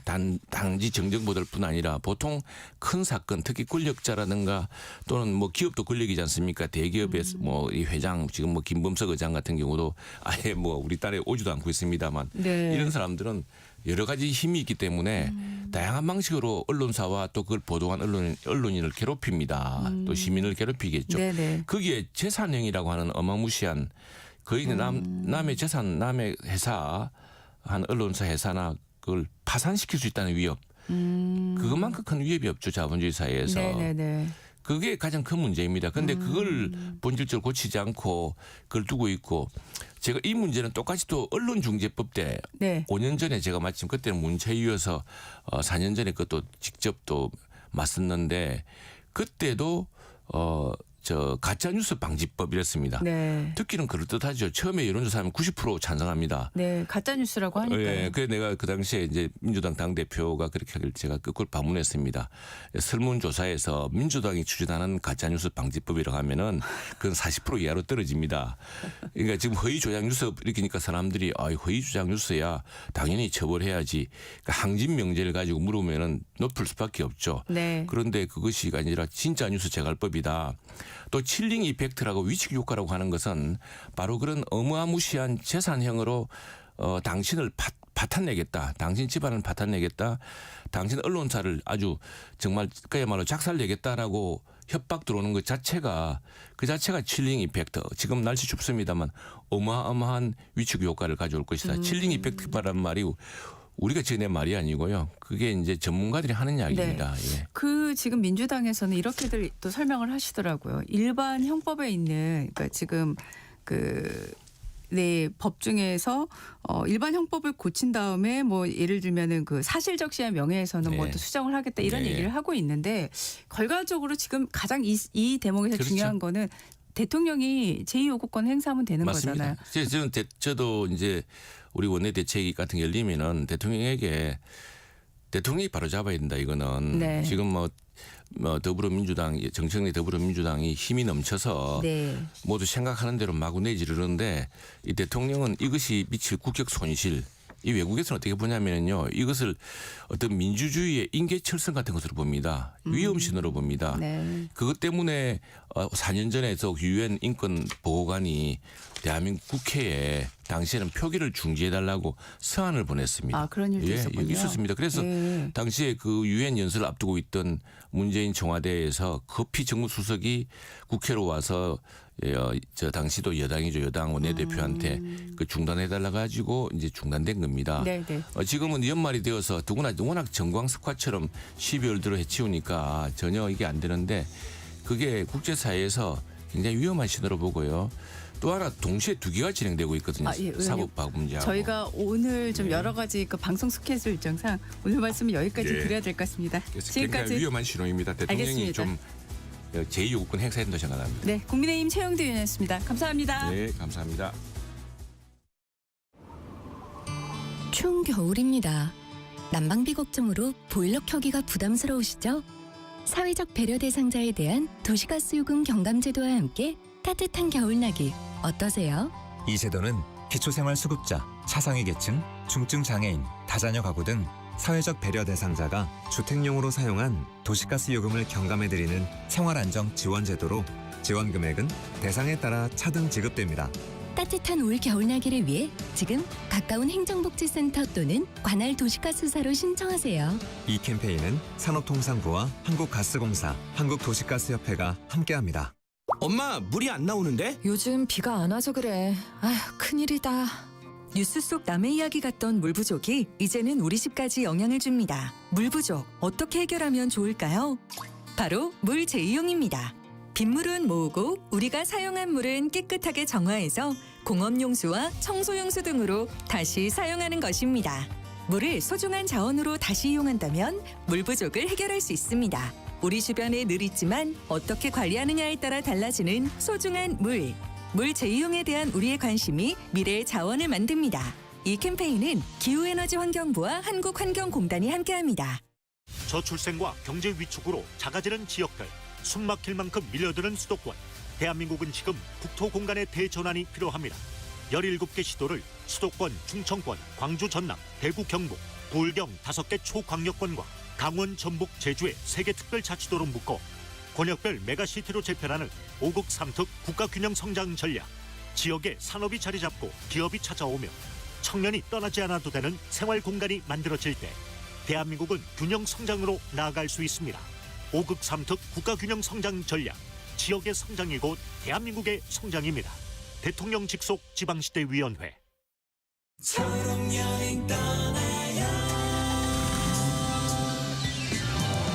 안녕하세요, 폴킴입니다. 오늘은 지유님의 사연을 소개해볼게요. 뇌병변 장애로 거동이 불편한 어머니는 사람 많은 곳에 가는 것을 어려워하셨습니다. 그래도 올해 크리스마스엔 어머니와 예쁜 추억 만들고 싶어서 고심 끝에 낮은 문턱, 넓은 통로, 깨끗한 장애인 화장실이 있는 완벽한 식당을 찾았어요. 오랜만에 밖에서 밥을 먹으며 활짝 웃는 어머니. 어머니의 웃음이 우리 가족에겐 크리스마스의 기적이었습니다. 우리 함께 떠나봐요. 어디라도 좋아 좋아. 자 출발해요. KBS 연중 캠페인 초록여행 떠나요는 장애인의 자유로운 여행을 응원하는 기아와 그린라이트가 함께합니다. 고된 하루의 웃음, 안방 1열의 감동, 가장 필요할 때 여러분 곁에. 이 모두가 시청자 여러분 덕분에 가능했습니다. 방송법 개정에 따라 2025년 11월부터 수신료는 전기요금과 함께 고지됩니다. 수신료 내역은 전기요금 고지서에서 확인하실 수 있습니다. 수신료 문의는 KBS 수신료 콜센터 1588-1801로 연락 주시기 바랍니다. KBS는 언제나 여러분의 소중한 일상과 함께합니다. 수신료의 가치를 실현합니다. 여러분의 KBS.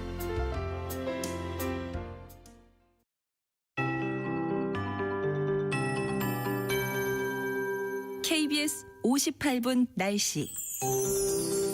서울은 몇 시간째 영하 11도대를 유지하고 있습니다. 영하 11.7도고요. 체감온도가 영하 16.3도입니다. 중부와 내륙 중심으로 영하 10도 이하로 떨어진 곳이 많고 부산이나 광주도 오늘 영하 6, 7도까지 내려앉았습니다. 전국 대부분 한파특보 발효 중입니다. 북서쪽에 찬 공기가 내려와서 내일까지 강한 추위 이어지겠고 일요일은 한파의 기세가 좀 꺾이겠습니다. 대부분 해안과 제주의 강풍특보, 전해상의 풍랑특보, 또 강추위와 강풍 속에 울릉도 독도에는 대설경보가, 전남 일부와 제주 산지에는 대설주의보가 발효 중입니다. 전라권은 오늘 오전까지, 제주는 오후까지 1에서 5cm의 눈이 더 오겠고 제주 산지는 5에서 10, 울릉도 독도는 종일 5에서 15cm의 눈이 예상됩니다. 밤새 눈이나 비가 내려서 얼어붙은 지역이 꽤 됩니다. 빙판길과 도로 살얼음에도 주의를 하셔야 됩니다. 내일 토요일과 모레 일요일은 중부지방 중심으로 비나 눈이 가끔 오겠고 월요일도 중부지방과 전북에 비나 눈이 내리겠습니다. 오늘 낮 최고 기온 서울이 영하 4도에 머물겠습니다. 세종도 영하 2도까지 오르는데 그치는 등 중부지방은 대부분 종일 영하권이 많고요. 대구도 0도, 광주 1, 부산 2도 등으로 남부지방도 0도 안팎에 그치겠습니다. 일요일부터 추위가 좀 풀리겠습니다. 현재 서울 기온 영하 11.7도입니다. 최영우였습니다.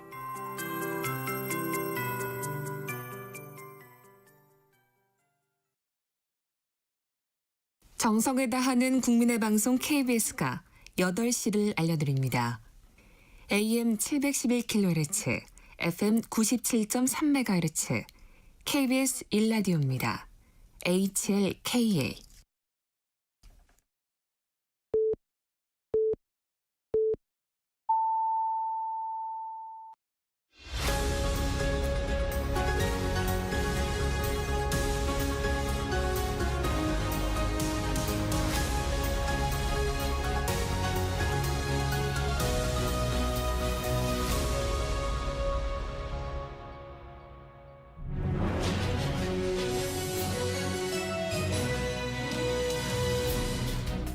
(2025년) 마지막 정치와의 시간입니다. 김준일 시사평론가, 최수영 정치평론가와 함께합니다. 어서 오십시오. 네, 안녕하세요. 네. 자, 먼저 연말 정국 핵심으로 부상을 했는데 통일교 특검에 대한 얘기로 시작을 해보겠습니다. 지금 협의는 뭐 속도를 내지 않고 있는데 조간을 보니까 국민의힘이 지금 더불어민주당에 그러면 개혁신당과 조국혁신당이 합의해서 특검을 추천하는 제3의 협상안을 제안한 것으로 확인됐다. 이런 보도가 나왔어요. 두 곳에서 제가 본 것 나왔는데 좀 민주당은 추천권 부분 양보할 수 없다라고 계속 표현선을 달리고 있는데요. 이게 지금 통일교 금품 수수 의혹에 양당이 사실은 민주당, 국민의힘 의원들이 이제 거론이 되고 있는 상황이니까 제3당이 추천하는 절충안인데 이 정도면 받을 수 있지 않을까라는 생각도 드는데 요즘 협상이 어떻게 돼가고 있는 걸까요? 네.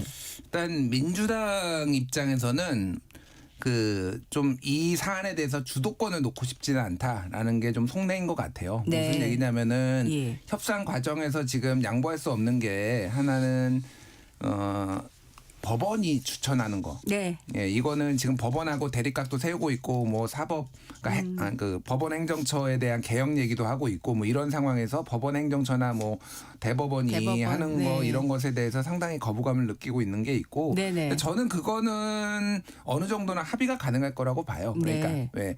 그러니까 양당이 추천하는 것도 모양새가 이상하기는 해요. 양당의 의원들이 다 수사 대상인데 그러니까 제3당 얘기가 나오는 건데 그게 이제 조국혁신당이 사실상 네네. 그런 법안을 발의한 거잖아요. 네네. 양당과 제3의 정당인데 네. 이해관계가 충돌하면 아니니까 네. 본인만 하겠다라는 건데 네네네. 그렇게 되면은 이제 조국혁신당이 휘둘릴 수 있다. 그렇죠. 이런 우려가 이제 그런 우려가 민주당에 나올 수 있죠. 예. 있으니까 그래서 그냥 뭐 대한변협이라든지 뭐 제3자 뭐 이쪽으로 좀 합의가 어느 정도는 될 가능성이 있는데 더 문제가 되는 거는 민중기 특검에 대한 수사. 그쵸, 이거가 수사대상에. 핵심인 것 같아요. 그러니까 네. 그거는 이게 어디로 번질지 모른다. 그리고 이거는 통일교 특검인데 왜 그거를 끼워 넣느냐라는 주장을 지금 하고 있어서 그게 이제 합의가 될지 여부가 좀 관건인 것 같고 저는 뭐 올해 안에는 좀 힘들지 않을까. 민주당은 조금 시간을 좀 끌려는 것 같아요. 전체적으로 보면은. 예. 그러니까 이제 네. 지금 나온 보도 중에 보니까 국민의힘하고 개혁신당에서 이거 통일교 특검 관철을 위해서 양당 대표가 동반 단식하는 방안을 검토하고 있다. 실제로 그런 논의가 되고 있는 건가요? 네, 맞는 것 같아요. 그리고 네. 이제 그건 또 여러 가지 지방선거까지 염두에 둔 고리가 될 수 있으니까. 근데 그건 그러니까요. 나중에 차후로 치더라도. 예.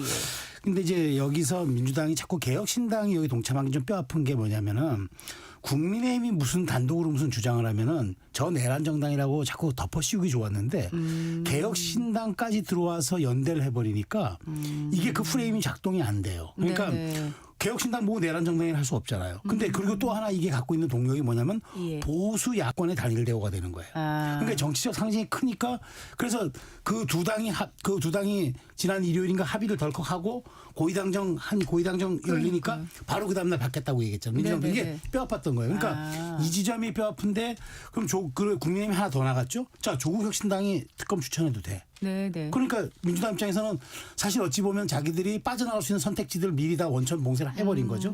게다가 지금 말씀하신 것처럼 민주인기 특검을 여기 안에 갖다 놓는 순간 잘못하면 제2의 드루킹이 될 수도 있어요. 의도하지 않았던 일종의 그 또 뭐 사이드 이펙 그러니까 네, 부작용이 나올 수가 있는 거죠. 그래서 이제 이런 저런 것들이 고민돼서 하는 건데 근데 명분 싸움에서 지금은 민주당이 안 되죠. 왜냐하면 뭐 헌재 끌어들이고 지금 뭐 변협 끌어들이고 하는데 저 민변 끌어들이고 하는데 네네. 헌재 같은 경우 나중에 추천 받았다가 이 과정에서 또 헌법재판소하고 충돌할 지점이 나오면 또 어떡합니까? 그러니까 여러 가지가 있어서 네. 민주당 입장에서는 침대 축하할 수밖에 없을 거예요. 어떻게든 이 이슈가 조금 잦아들고 연말 연초 정국 가면서 네. 조금 뭐 출구를 모색할 수 있으면 모를까. 지금 현재는 실리도 명분도 다 없기 때문에 네. 지금 민주당 입장에서는 시간 벌기 전략 할 수밖에 없다. 그런 점에서 지금 야당은 공간이 생겼어요.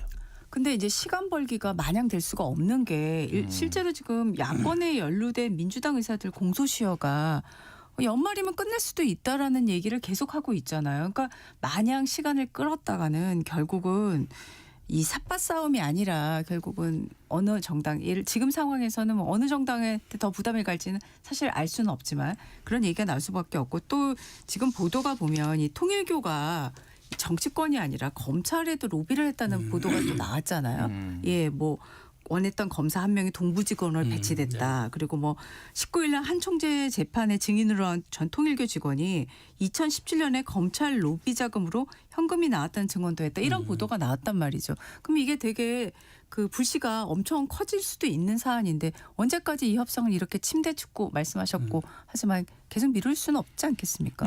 그 경찰이 지금 속도를 내고 있고 경찰이 지금 수사를 하는 걸 보면은 그리고 언론에 이제 보도되는 것들을 보면은 이거를 뭐 어디를 봐주고 그런 것 같지는 않아요 현재. 그래서 저는 이제 공소시효 문제가 막 발생을 할 가능성도 배제할 수 없죠. 그러니까 이게 이제 정확하게 언제 받았는지는 아직 특정이 안 됐지만은 모르죠. 네. 2018년이면은 이제 정치자금법은 7년.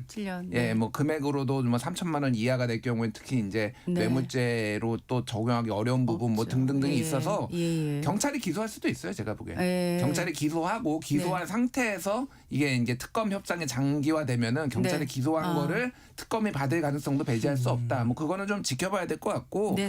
지금 오늘 정청래 대표가 지금 취임 첫 이제 기자회견을 하면은 여기에서 종합특검, 2차 종합특검하고 사법개혁 얘기를 주로 할 가능성이 있는데 여기 이거에 대해서도 언급이 안 나올 수는 없는 거죠. 기자들이 분명히 물어볼 테니까 사실은 종합특검은 막 밀어붙이면서 이거는 통일교 특검은 또 이제 막 시간 끌고 이것도 이상하잖아요. 그러니까 물론 뭐 그렇게 주장을 할 수 있지만은 그래서 생각보다 또 빨리 진행될 수도 있겠다. 뭐 이런 몇 가지 쟁점들이 좀 해소가 되면은 그런 생각이 듭니다. 알겠습니다. 근데 저는 하나 말씀드리면 야당 입장에서는 국민의힘은 이번에 육참골단 전략을 쓴 거거든요. 그러니까 내 살을 내어주고 상대 뼈를 취하겠다. 왜냐하면 자기들도 손실을 감내하는 거니까. 근데 이제 민주당 입장에서는 만일 이거 침대 축구, 그러니까 무슨 뭐 이제 경찰이 뭐 기소하고 그건 나중 문제고 어쨌든 국민의 눈에 민주당이 시간 끌기 전략으로 일관하다가 결국 이제 이게 유야무야 됐다 그러잖아요. 그러면 정치적으로 명분은 야당이 훨씬 쌓아나는 그런 이제 이른바 좀 말하자면 그 장사로 치면은 남는 장사를 하는 거예요. 그렇기 때문에 민주당 입장에서는 이거를 설령 나중에 이제 이거 못해서 그냥 유야무야 되더라도 뭐 큰 손실은 입지 않고 아마 작은 손실을 입는 거라고 본인들 생각을 하는 것 같아요. 그래서 제가 보기에 이게 어쩌면 유야무야 끝날 가능성도 있다고 저는 보는데 그렇게 되면은 아마 야당 입장에서는 지선에서 굉장한 명분 축적의 공간이 생기기 때문에 아마 정치적으로도 그런 손익계산까지 하고 있을 겁니다. 근데 이제 육참고위단을 말씀하셨는데 그 민주당이나 뭐 이쪽에서도 육참고위단이라는 얘기가 나와요. 무슨 얘기냐면 이거 하면은 오히려 역드루킹이다. 국힘이 훨씬 더 아플 거다. 뭐 이런 얘기가 나오니까 그 최근에 이제 그 한학자 총재한테 보고된 그 3,000쪽짜리 뭐 그거 보면은 국민의힘 의원들 이름이 훨씬 더 많이 나온다라는 거예요. 예를 들면은 뭐 윤석열 그 이름도 29번 뭐 이런 식으로 해서 훨씬 더 많이 나와서 특히 이제 소위 말하는 성남 라인 뭐 이쪽의 핵심들이라고 해요. 정권의 핵심들은 뭐 동아일보가 며칠 전에 보도도 네네. 했는데 아예 없다. 이쪽은 별로 큰 타격 없다라는 게 민주당의 생각이라서 누가 이제 네. 뼈를 내줄지는 네. 봐야 될 것 같습니다. 아, 네, 알겠습니다. 자, 지금 또 정치권에 가장 많이 거론되는 게 이 김병기 민주당 원내대표 이름인데 이게 특혜 의혹에서 이제는 폭로전이라는 이제 단어까지 나오고 있습니다. 근데 김 대표가 어제 페이스북에 12장의 텔레그램 대화방 캡처 사진을 올리면서 자신의 전직 보좌관 6명의 단체 채팅방 내용을 공개했어요. 사실 의원이 이렇게 하는 거는 잘 못 봤던 건데 자, 이게 지금 폭로전을 하고 있는 보좌진이 이게 보니까 또 쿠팡에 한때 취업한 적이 있어서 또 뭐 희한한 쪽의 얘기까지도 다 같이 나오고 있는 상황이잖아요. 근데 두 분이 보시기에 일단 특혜 의혹 그리고 지금 김병기 원내대표는 그 내부 고발자인 것처럼 하면서 하고 있다라는 지금 얘기를 하고 있는데 어느 쪽이 더 무게가 있다고 생각을 하시는 거예요? 그러니까 이거는 좀 네. 히스토리를 설명을 드려야지 제가 최대한 압축해서 좀 네, 얘기를 원래 할 텐데 이타 강사시니까. 예.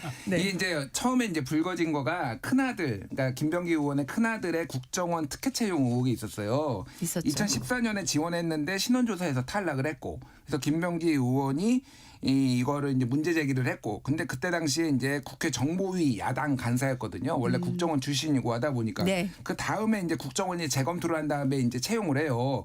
그래서 정보위 간사 지위를 이용해서 아들을 취업시킨 거 아니냐, 뭐 이런 언론 보도가 하나가 나온 게 있고, 두 번째가 이제 차남의 송실대 이제 특혜 편입. 뭐 네. 이런 게 또 보도가 나왔어요.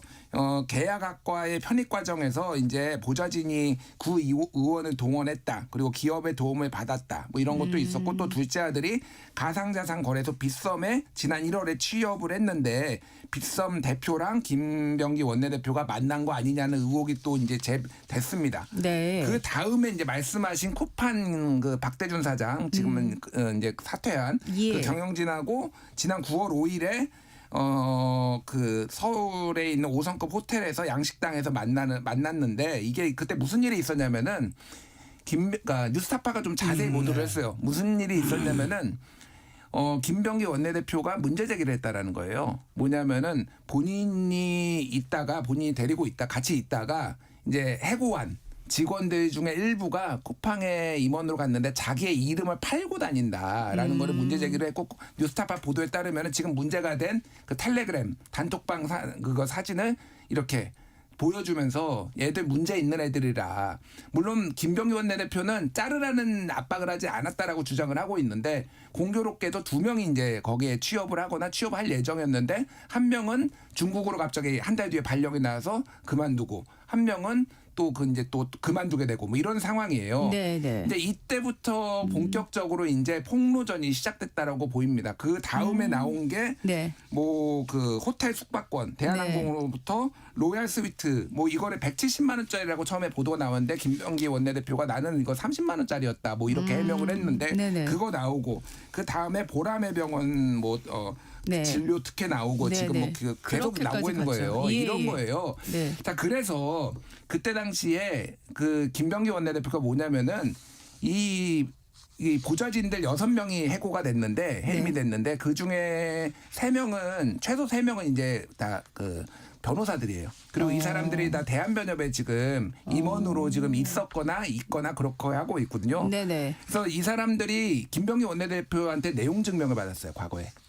내용 증명이요? 예, 이거 니들이 지금 앞에 있었던 그 의혹들 다 지금 언론에 유출한 거 아니냐라고 해서 그거에 대해서 답변을 한 거를 뉴스타파가 보도해. 제가 좀 읽어드릴게요. 저는 그 변호사, 옛날 보좌진, 저는 언론의 제보 요청에 단 한 건도 응하지 않았습니다. 국회의원의 권력과 위세로 하루하루를 살아가는 평범한 시민을 더 이상 위협하지 말아주십시오. 사찰 행위를 즉시 중단해 주십시오. 나는 의원님을 기억에서 지우고 싶습니다. 뭐 이런 얘기를 이제 내용 증명에 대한 답변으로 보냈으니까 나는 너랑 상관없이 여기 취업한 거야. 이렇게 됐는데 결국은 해고가 되고, 그러니까 이제 폭로전이 시작되니까 그 텔레그램 이거를 뭐 공개하고 뭐 이런 상황이에요. 그래서 뭐가 됐든 저는 그 부적절한 내용이 그 여의도 뭐였죠? 뭐 맛돌이. 그러니까 그 이름을 그렇게 한 게 그게 마치 이제 그 맛집 찾아다니는 것처럼 위장을 한 거예요. 그러니까 거기에서 그런데 이제 소위 말해서 김병기 원내대표와 그 가족에 대해서 조금 비하하는 발언들을 한 거예요. 병기를 병개라고 부르고 네. 그리고 그 사모죠. 사모 부인을 사모총장이라고 불러요. 네. 뭐 이런다든지 굉장히 이제 자기들끼리는 이제 소위 말해서 뭐 없을 때는 나라님 뒷담화도 하는데 그러니까 맺힌 게 많았던 거죠. 뭔가 있었겠죠. 그래서 뒷담화도 하고 뭐 이런 부적절한 얘기를 했다라는 게 김병기 원내대표의 주장이고 네. 그거는 그거고 그러면은 그러면은 이들이 이렇게 부적절한 메신저가 문제가 있으니까 대한항공 스위트 호텔 뭐 룸 이런 거 받으면 되는 거냐 이제 이런 반론들이 지금 나오고 있는 상황이에요. 그러니까 네. 이게. 근데 지금 이 내용에 대해서 박지원 의원도 이제 김 원내대표가 자숙해야 한다라는 말을 공개적으로 했거든요. 민주당에서 지금 이 원내대표의 이런 뭐 특혜 시비가 계속 있는 게 사실 굉장히 부담스러울 수밖에 없는데 정치적으로 대단히 큰 부담이죠. 예. 근데 또 재밌는 거는 국민의힘에서 그다지 또 이 문제를 그렇게 거론하지 않으시는 것 같아요. 약간 동업자 의식도 사실 있는 것 같아요. 왜냐하면 네. 김병기 의원이 약간 물귀신 작전 비슷한 걸 썼어요. 그럼 뭐 나만 받았냐? 그때 다 돌린 걸로 알고 있다니까 일부 의원들은 우린 받은 적도 없다고 했지만 많은 사람들이 생각에 그럼 그 사람만 돌렸을까? 딱 찍어서 그 양반 예. 그러면 이제 그 김병기 의원만 그러면 정말 그때 로비를 해야 될 대상이었나? 네네네. 이렇게 합리적 추론할 수 있을 거예요. 근데 네. 그 문제는 저도 국민의힘의 반응과 다른 또 동료 의원들 반응이 약간 뜨뜻미지근해서 네. 저도 이게 무슨 좋아하는지는 잘 모르겠습니다만은 네. 저는 어쨌든 이 문제가 아마 여야의 전반적 문제로 번질 가능성은 그렇게 많지는 않을 것 같아요. 왜냐하면 네. 이게 이제 보면은 의원들이 지난번 좀 얘기하기 좀 뭐합니다만 강선의 효과라는 게 있어서 지난번 여가부 장관 이제 청문회 때 이후에 네네. 보좌진 관리에 조금 이제 좀 신경을 쓰는 것 같아요. 근데 어쨌든 지금 김병기 의원 사건은 그 전에 이미 불거진 타임라인으로 놓고 보면은 네네네. 그 전부터 이제 쌓였던 일들이라서 네네. 저는 좀 이건 좀 달리 생각이 되는 건데 저는 어쨌든 김병기 의원이 이슈 관리를 제대로 못하고 있다는 생각이 들어요. 제가 우려하고 있는 거는 뭐 제 우려는 아니지만 제가 이제 주목하고 있는 거는 네. 더 나올 수 있다는 거죠. 지금 보면 이제까지 나왔던 게 뭐 이것 이상 없을까? 왜냐하면 지금 보면은 뭐 김준일 평론가 말씀하신 대로 네. 여기에 대해서 이제 이게 저쪽에서 공개한 사람들이라고 그쪽의 부적절성을 공박을 해도 그렇다고 해서 본질은 달라지지 않죠. 네, 네. 부적절한 부탁을 했거나 네. 혹은 뭐 지시했거나 이러면은 그건 그 자체가 얘기가 안 되는 거기 때문에 네, 네. 저는 그런 측면에서 어쨌든 지금 김병기 의원은 굉장히 큰 위기에 처한 건 분명해 보여요. 네. 근데 그래서 이제 갑자기 태도를 바꿔서 공손하게 지금 뭐 기자회견도 하고 이렇게 얘기하는데 제가 보기에 그래서 될 문제가 아니라 더더군다나 이번에 반격을 한 게 이른바 텔레그램 방에 있는 네. 건 캡처본을 했는데 그거 어디서 입수했겠어요? 네, 지금 남아 있는 네. 보좌진의 뭐 막내라고 얘기하는 예, 사람의 예. 것을 이제 받았으면 그거는 정보통신망법 위반이 되겠죠. 네, 지금 그것 때문에 고소했다는 보도가 있어요. 예, 예. 그래서 저는 제가 보기에 이건 이제 이전 투구 양상으로 가는데 네. 이거 빨리 이거 좀 제어하지 않거나 수습하지 않고 김병기 의원도 어쨌든 정보기관 출신 아닙니까? 네. 그러니까 저는 이거를 과거 같은 이제 뭐랄까 경험칙으로 다뤄서는 안 될 거다. 이거는 정치의 공간에서 벌어진 일을 네. 이게 뭐 사실 여부 관계라든가 아니면은 뭐 맞대응의 문제를 풀다가는 제가 보기에 더 큰 일이 벌어질 수 있다라는 생각이 듭니다. 그러니까 제가 이 정치권의 뭐 정당 소송은 아니니까 이 밖에서 이제 보는 이거는 어처구니가 없는 일들이 지금 벌어지고 있다라는 생각이 들어요. 네. 뭐하냐 국회의원들. 그러니까 민주당 의원들은 본인들 원내대표라고 한마디도 안 해요. 박지원 의원이 좀 처신 그 정도 짬밥 되는 분이니까 지금 얘기를 하는 거지. 이게 한마디도 옛날 민주당 의원이었으면은 이미 문제 제기 막 나오잖아요. 뭐 네. 이렇게. 근데 지금 뭐 다 순한 양들이 됐는지 한마디도 안 하고 더 웃긴 건 국힘이에요. 방금 말씀하셨지만은 이춘석 의원 네. 네. 의원, 주식 거래. 네, 국회 문제죠. 본회의장에서. 전 문제 네, 당연히 네. 있다라고 보는데 그거는 막 벌떼같이 일어나가지고 그런데 왜 이런 논란이 지금 한두 개가 아닌데 네. 김병기한테는 왜 침묵하고 있느냐. 제가 알기로는 몇몇 국힘 의원들하고 상당히 친분이 있고 그 지도부에서도 이거를 문제 제기하는 거를 저하고 있다라는 걸로 제가 지금 취재한 걸로 알고 있고요. 그렇게 취재가 되셨군요. 예, 그런 네. 것도 있고 뭐 송원석 원내대표하고의 관계도 상당히 좋고 뭐 이렇다라는 거예요. 그리고 말씀하셨다시피 한 명, 두 명 받았겠냐. 그러니까 다 똑같은 X들이다라는 게 지금 막 그 나오고 오히려 지지자들이 지금 들끓고 있어요. 그러니까 민주당 지지자들이. 민주당 지지자들이 왜 대통령 발목 잡느냐. 김병기 사퇴해라. 뭐 이런 게 뭐 여론이 있는 이상한 지금 상황이고 네네. 다른 걸 떠나가지고 김병기 의원이 지금까지 해명한 내용들을 보면은요.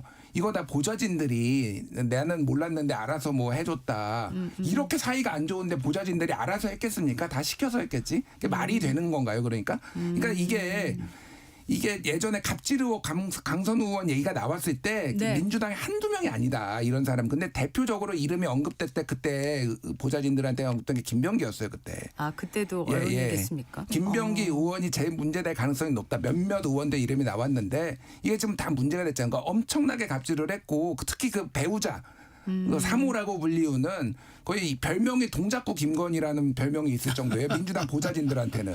그 정도로 사사건건 뭐를 문제 제기를 하고 직접 통화하고 뭐 시키고 그래 왔다라는 겁니다. 이게 지금 거의 다 드러나고 있죠. 게다가 단톡방까지 지금 텔레그램까지 캡처해가지고 지금 다 해고를 하고 물론 부적절하니까 할 수가 있는데 거의 밥줄까지 끊으려고 지금 이렇게 나오니까 아, 이판사판이다라고 지금 이 사람들이 지금 이렇게 다 폭로전 벌이는 거잖아요.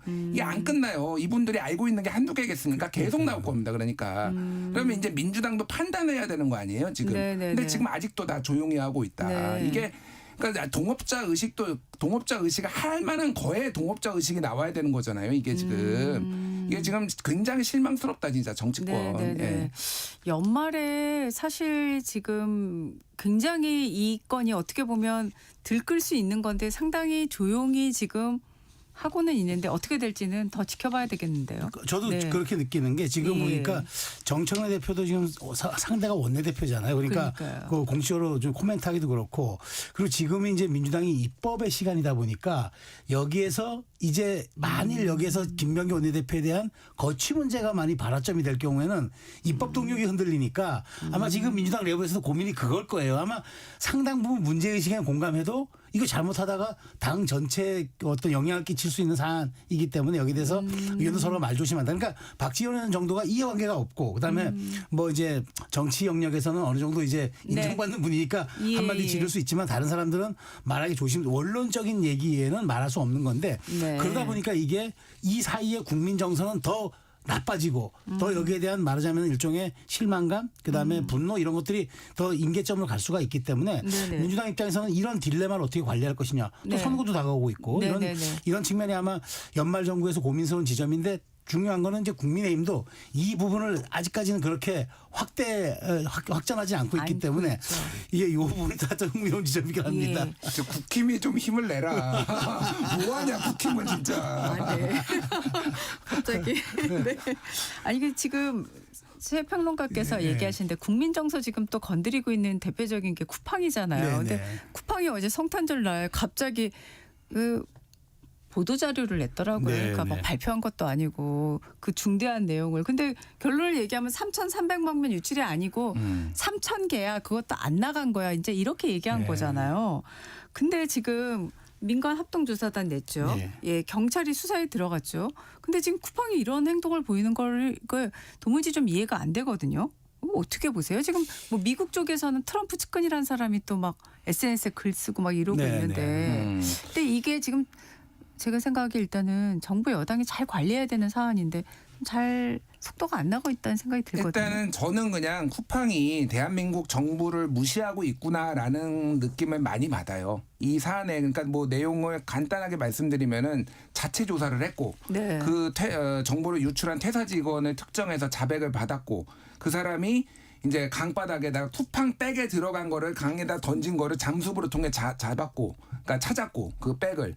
거기에 이제 다 증거들이 있고 그거를 발표를 했는데 지금 민관 합동 조사가 이루어지고 있잖아요. 그러니까요. 그럼 민관 합동 조사에 거기에 같이 협조를 해서 하든지 그걸 정보를 넘겨야 되는 건데 넘겨야 되는 거죠. 정부에서 그래서 강하게 이제 반발하고 유감 표명도 네. 하고 이런 상황이에요. 네네. 거기에 그러니까 우리는 문제 없다. 이건 개인의 일탈이고 그 정도 유출 안 됐다라는 거를 자기들이 주장을 하는 거고 또 하나가 이제 미국 정부 의회를 상대로 지금 의회나 네. 행정부를 상대로 지금 로비를 하는 거잖아요. 네네네.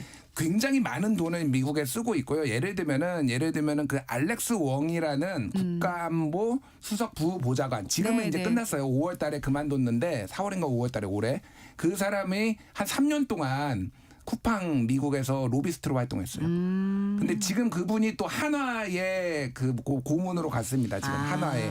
근데 그런 식으로 미국은 로비가 합법인데 어마어마하게 많은 행정부와 의회에 지금 줄을 대가지고 지금 나온 거예요. 그러니까 그 국가안보보좌관이 지금 그렇게 얘기를 한 것도 그간의 과정을 봤을 때는 지금 이건 쿠팡에 로비가 들어갔다. 네네. 그러니까 이 수사에 협조를 하거나 이 문제를 국내에서 해결할 의지가 없는 거예요. 지금 쿠팡은. 그러니까 이거는 뭐 전방위적으로 지금 압박을 하는 건데 네네. 그래서 이제 대통령도 지금 다 그 전부 다 불러가지고 다 지금 불러서 네, 한 거죠. 한 거예요. 이게 예. 그러니까 정부는 이제 설명을 해줘야 되고 미국 정부에 이게 그런 게 아니다라는 거. 네네네. 근데 이거는 국민 정서상으로도 그렇고 이거를 가만두는 게 맞느냐 이런 식으로 하는 거를 네네네. 저는 강하게 대응 뭐 수단을 다 동원해서라도 이거를 바로 잡아야 된다고 봅니다. 저는. 그 저도 이거는 김범석 의장이 판단을 잘못한 것 같아요. 그러니까 이거예요. 그러니까 이 시간이 흐르면 무마될 것이다. 그러니까 우리가 이미 시장을 선점했기 때문에 네. 이탈이 있어도 제한적일 것이다. 충성 고객이 훨씬 많을 것이다. 이렇게 생각하는 게 그게 먼저 첫 번째 오판인 것 같고 두 번째는 우리 국민 감정을 제가 보기에 아까 조금 뭐 축소하거나 왜곡하거나 하는 것까지는 나중에 좀 복원할 수 있지만 마치 미국의 뒷배를 등에 업고 한국 정부를 압박하는 모습을 비쳤단 말이에요.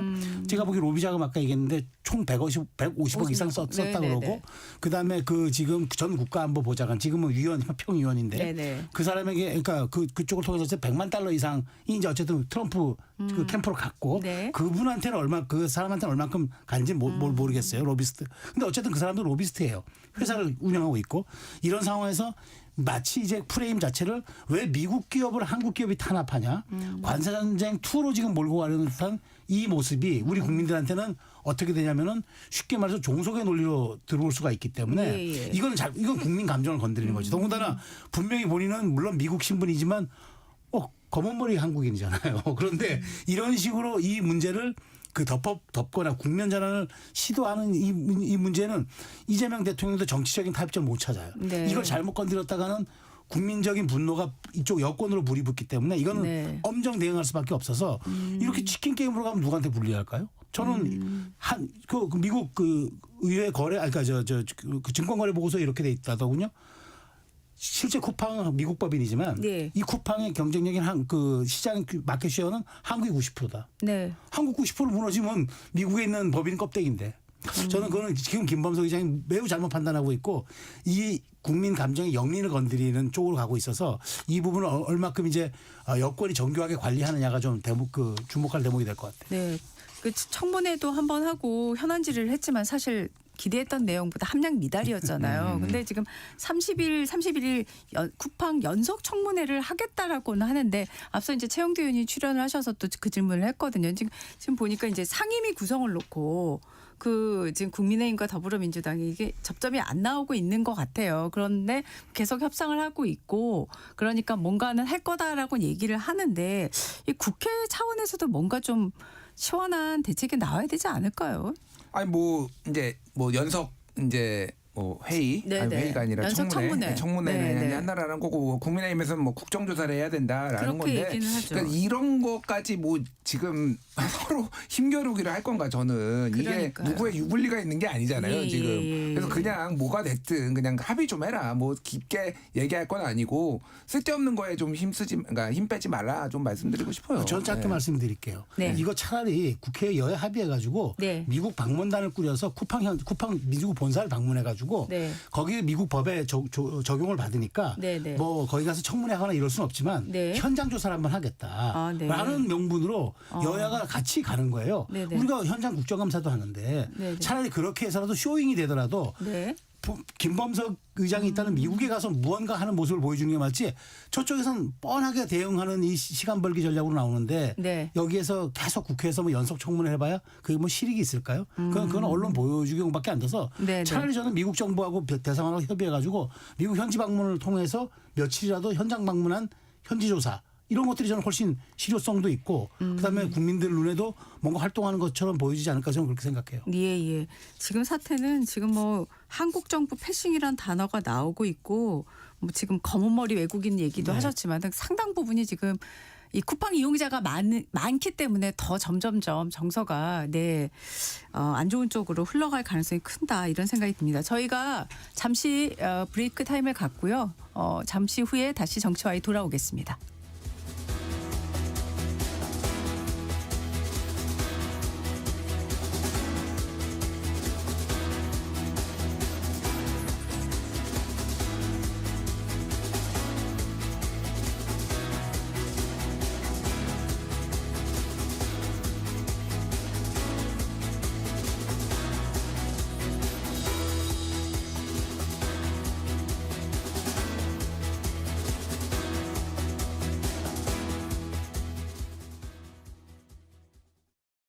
잠시 후 8시 반부터 일부 지역국에서는 해당 지역 방송을 보내드립니다.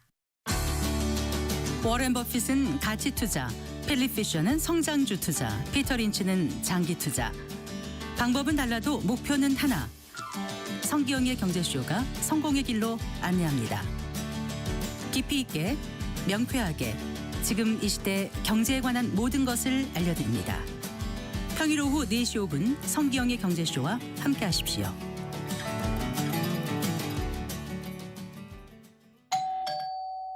편지 왔습니다.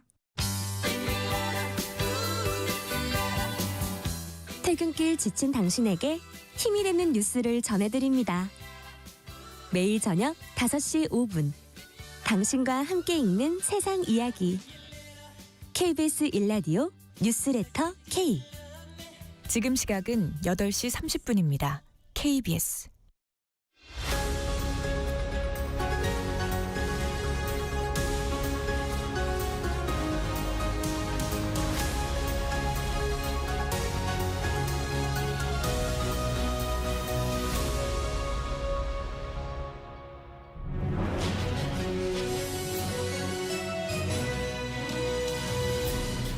네, 정치와의 이번에는 국민의힘 쪽 얘기로 가보겠습니다. 지금 국민의힘 지방선거 기획단이 당 지도부에 당심 70% 경선 룰을 권고했습니다. 그런데 오세훈 시장, 뭐 배현진 의원, 특히 이제 서울권에서 반발이 상당히 강한데 강승규 의원은 저희 프로에 출연을 해서 국민의힘 당원이 100만을 넘었다.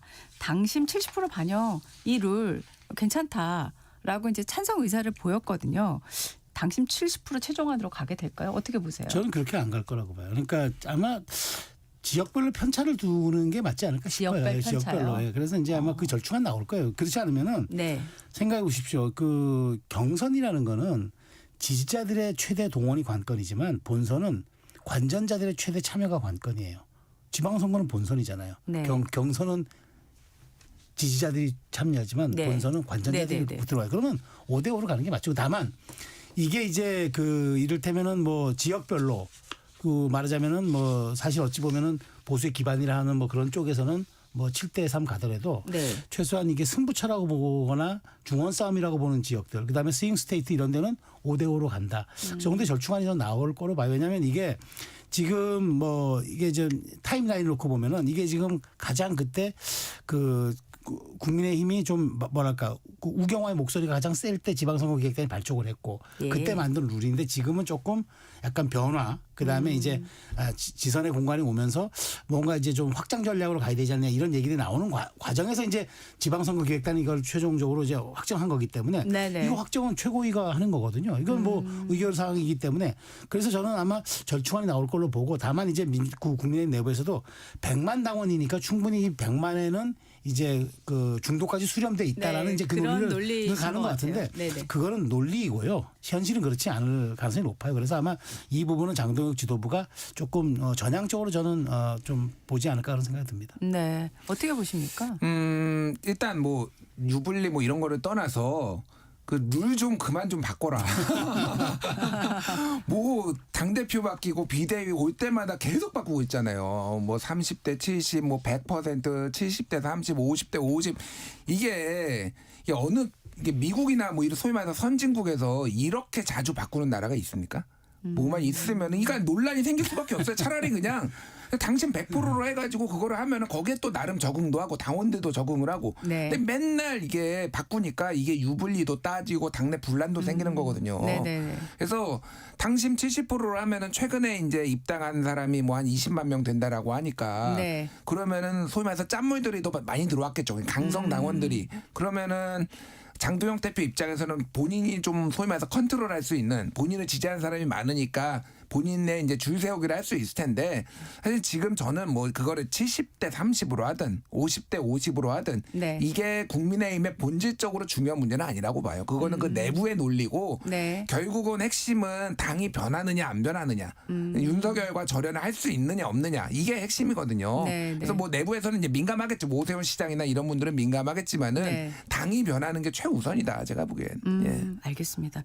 그 이번에 그 필리버스터를 할 때 장동혁 대표가 제1야당 대표에서는 이게 헌정사상 처음이라고 들었습니다. 그리고 24시간 이렇게 할 거라고 예상을 하셨는지 저는 궁금한데 이게 당내 분위기가 뭐 우호적으로 좀 바뀌었다라는 얘기를 하는데 실제로 네. 그렇습니까? 실제로 그런 것 같아요. 저도 처음에 듣기로는 예. 장동혁 대표가 필번을 한다는 얘기 제가 들었어요. 그러나 그 얘기 들어가지고 그렇게 하는 건 아닌데 24시간 하리라고 생각도 못했어요. 그러니까 장동혁 대표도 아마 이 부분이 승부처라고 생각했던 것 같아요. 그러니까 사실 소수 야당이 보여줄 수 있는 게 필리버스터밖에 없잖아요. 24시간 지나고 나면은 뭐 아무리 뭐 경천동지에도 어쨌든 법안은 여권 주도로 통과되기 마련이니까 그건 뭐 방법이 없는 거고 그러면 결국 필버를 통한 여론전인데 뜨뜻미지근한 필버는 안 하니만 못하다는 생각을 한 것 같아요. 네. 그래서 차라리 아예 기록경신을 하자. 지금 미국 의회 기록경신은 안 됐더라고요. 우리 국내는 기록경신이 되고 그런 거예요? 미국 의회 거는 조금 한 1시간 17분인가 좀 부족하더라고요. 그래요? 그래서 이제 뭐 어찌됐건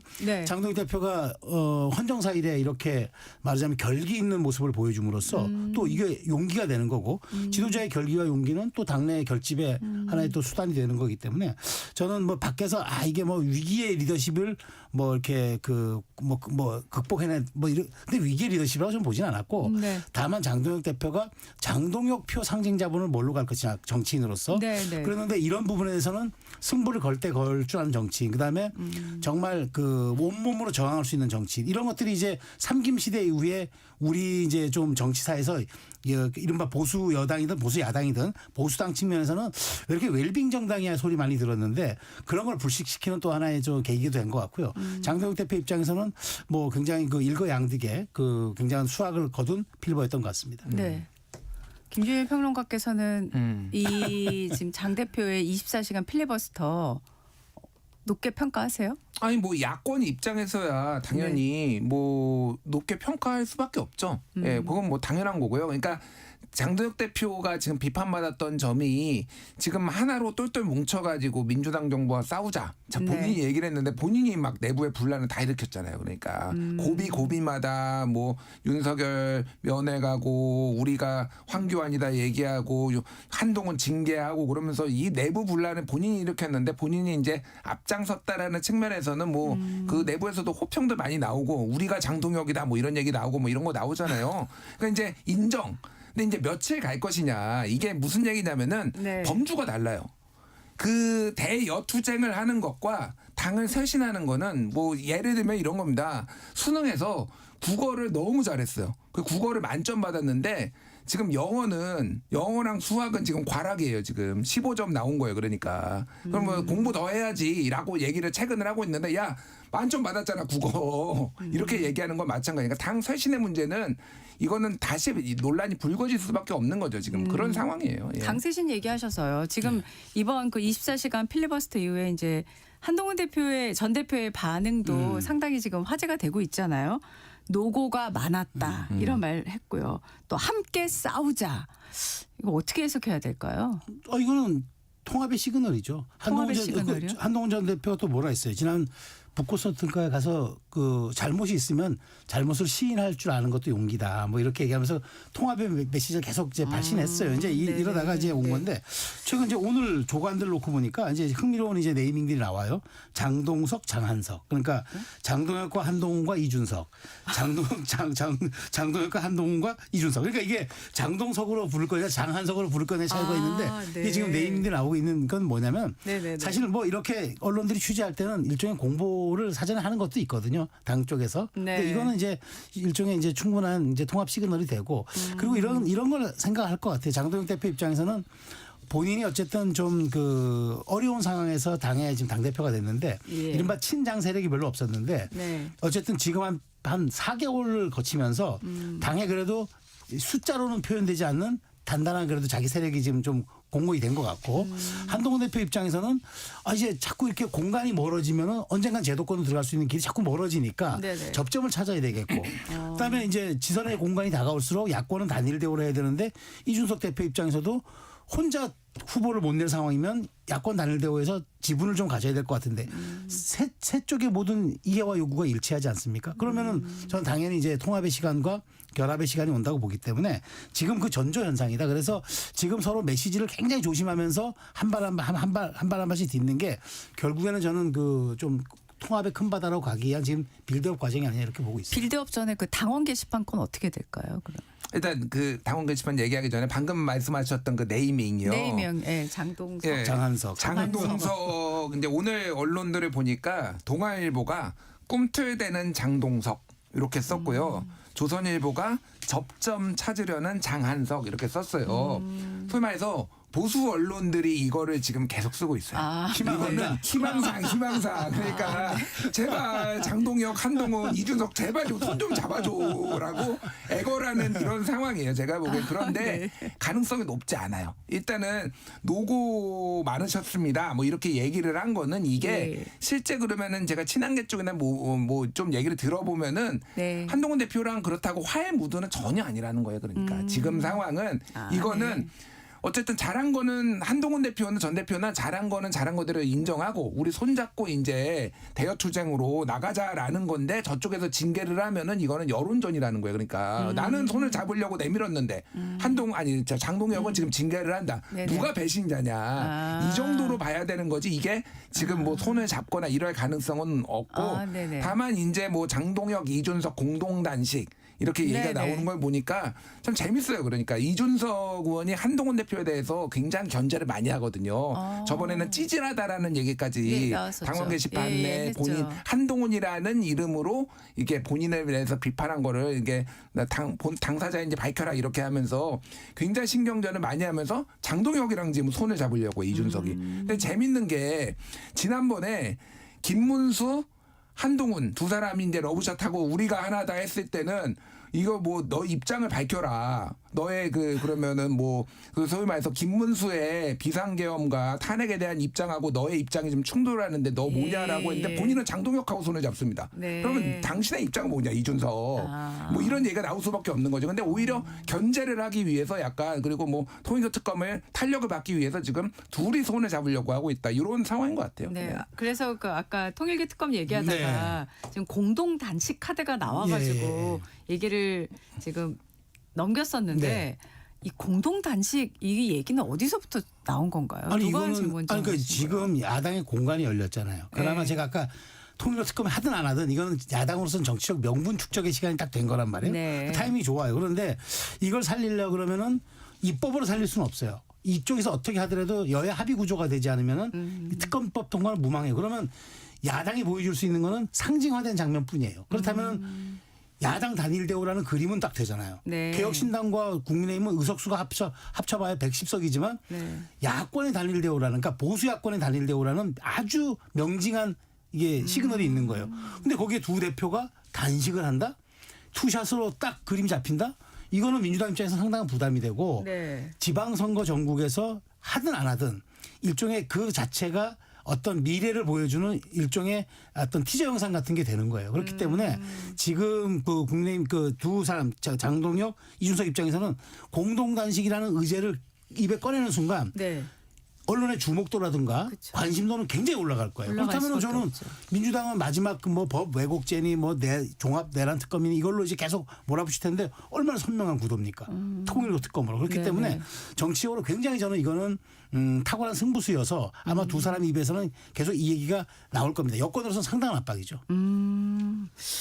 연말에 공동 단식이 실제로 갈지 오늘 아침에 이 분위기를 봐서는 이준석 대표는 상당히 또 의미를 크게 부여하려는 그런 모습도 보이긴 하더라고요.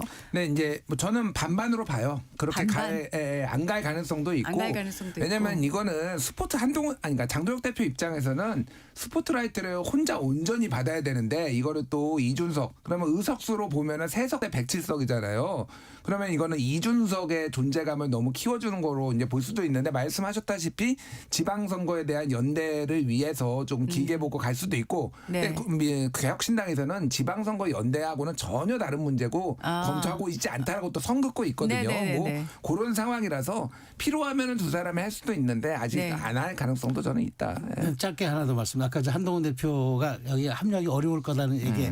그 가능성이 있으면 이 공동단식이 더 큰 거예요. 그러니까 이준석을 이용해서 한동훈을 제압하는 이 제한이 가능하기 때문에 네. 장도혁 대표 입장에서는 공동단식 가드가 그렇게 나쁘지 않을 수도 있다는 말씀을 드리는 우리 겁니다. 최소연 평론가께서 워낙 그 고전에 해박하세요. 그래서 이재희가 아니고 이재한을 하신 거죠. 예. 알겠습니다. 내년에도 아마 흥미진진한 정치 소식을 두 분으로부터 듣겠습니다. 오늘 김준일 시사평론가, 최수영 정치평론가 함께했습니다. 두 분 새해 뵙겠습니다. 고맙습니다. 네, 감사합니다. 이어서 날씨 정보 전해드리겠습니다. 전격 시사 날씨 정보입니다. 북서쪽에 찬 공기가 내려와 전국 대부분 한파특보가 발효 중인 금요일입니다. 올겨울 들어 가장 춥습니다. 내일까지 강추위가 이어지는 만큼 따뜻하게 옷차림 해주셔야 되겠습니다. 일요일에 이 한파의 기세가 좀 꺾이겠습니다. 현재 서울 기온 몇 시간째 영하 11.7도를 맴돌고 있습니다. 체감온도가 더 떨어졌는데요. 영하 18.3도까지 느껴집니다. 중부 내륙은 영하 10도 이하로 떨어진 곳이 있고 남부 내륙도 영하 10도 안팎인 곳이 관측이 되고 있고요. 부산과 광주 영하 6, 7도 안팎까지 내려앉은 아침입니다. 대부분 해안과 제주의 강풍특보, 전해상의 풍랑특보도 내려져 있고요. 울릉도 독도는 여전히 대설경보, 전남 일부와 제주 산지에 대설주의보 발효 중입니다. 전라권은 오늘 오전까지, 제주는 오후까지 1에서 5cm의 눈이 더 내리겠고 제주 산지 5에서 10, 울릉도 독도 종일 5에서 15cm의 눈이 예상됩니다. 빙판길과 도로 살얼음에 각별히 주의를 하셔야 되겠습니다. 오늘 낮 기온 서울이 영하 4도, 세종 영하 2도 등으로 중부지방은 종일 영하권인 곳이 대부분이고요. 대구는 0도, 광주 1, 부산 2도 등으로 남부지방도 0도 안팎의 낮 기온에 그치겠습니다. 현재 서울 기온 영하 11.7도, 체감온도 영하 18.3도입니다. 전격 시사 날씨 정보 최영우였습니다.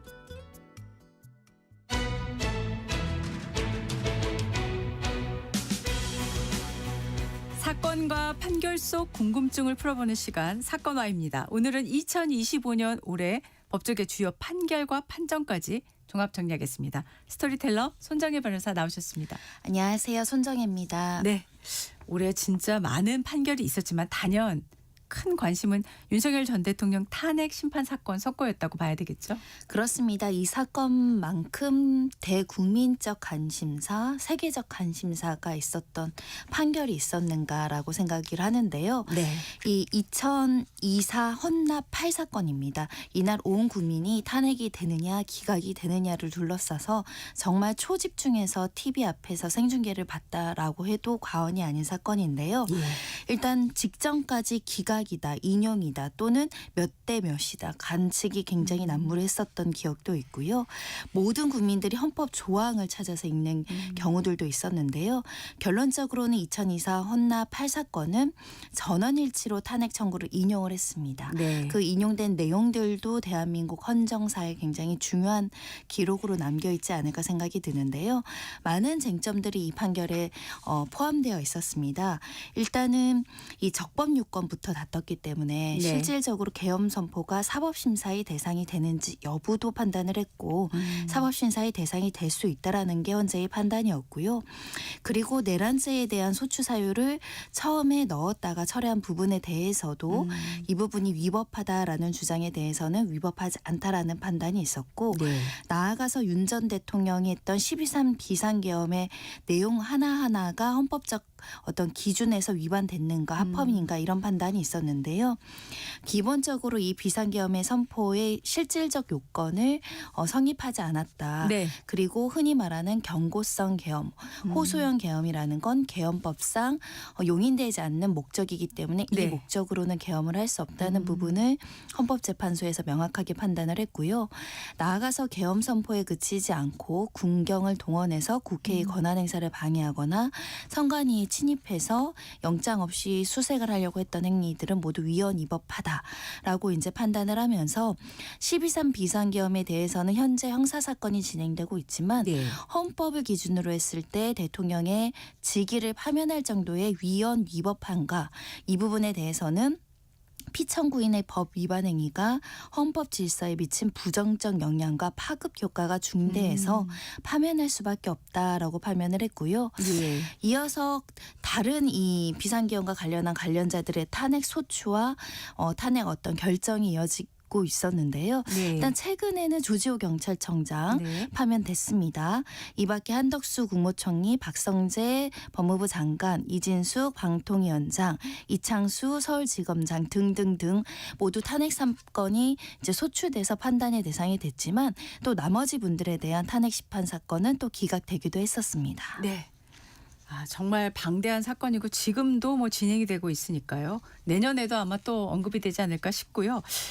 올해 또 주목을 받았던 게 지난달 11월 18일이죠. 우리 정부가 미국계 사모펀드 론스타를 상대로 한 투자자 국가 분쟁 ISDS 취소 신청 사건에서 최종 승소한 거 이걸 꼽으셨어요. 그렇습니다. 우리나라 입장에서는 굉장히 승소의 어떤 희소식이기 때문에 많은 국민들이 아셨으면 좋겠다라는 취지로 가져왔고요. 네. 이 사건은 2003년경으로 올라갑니다.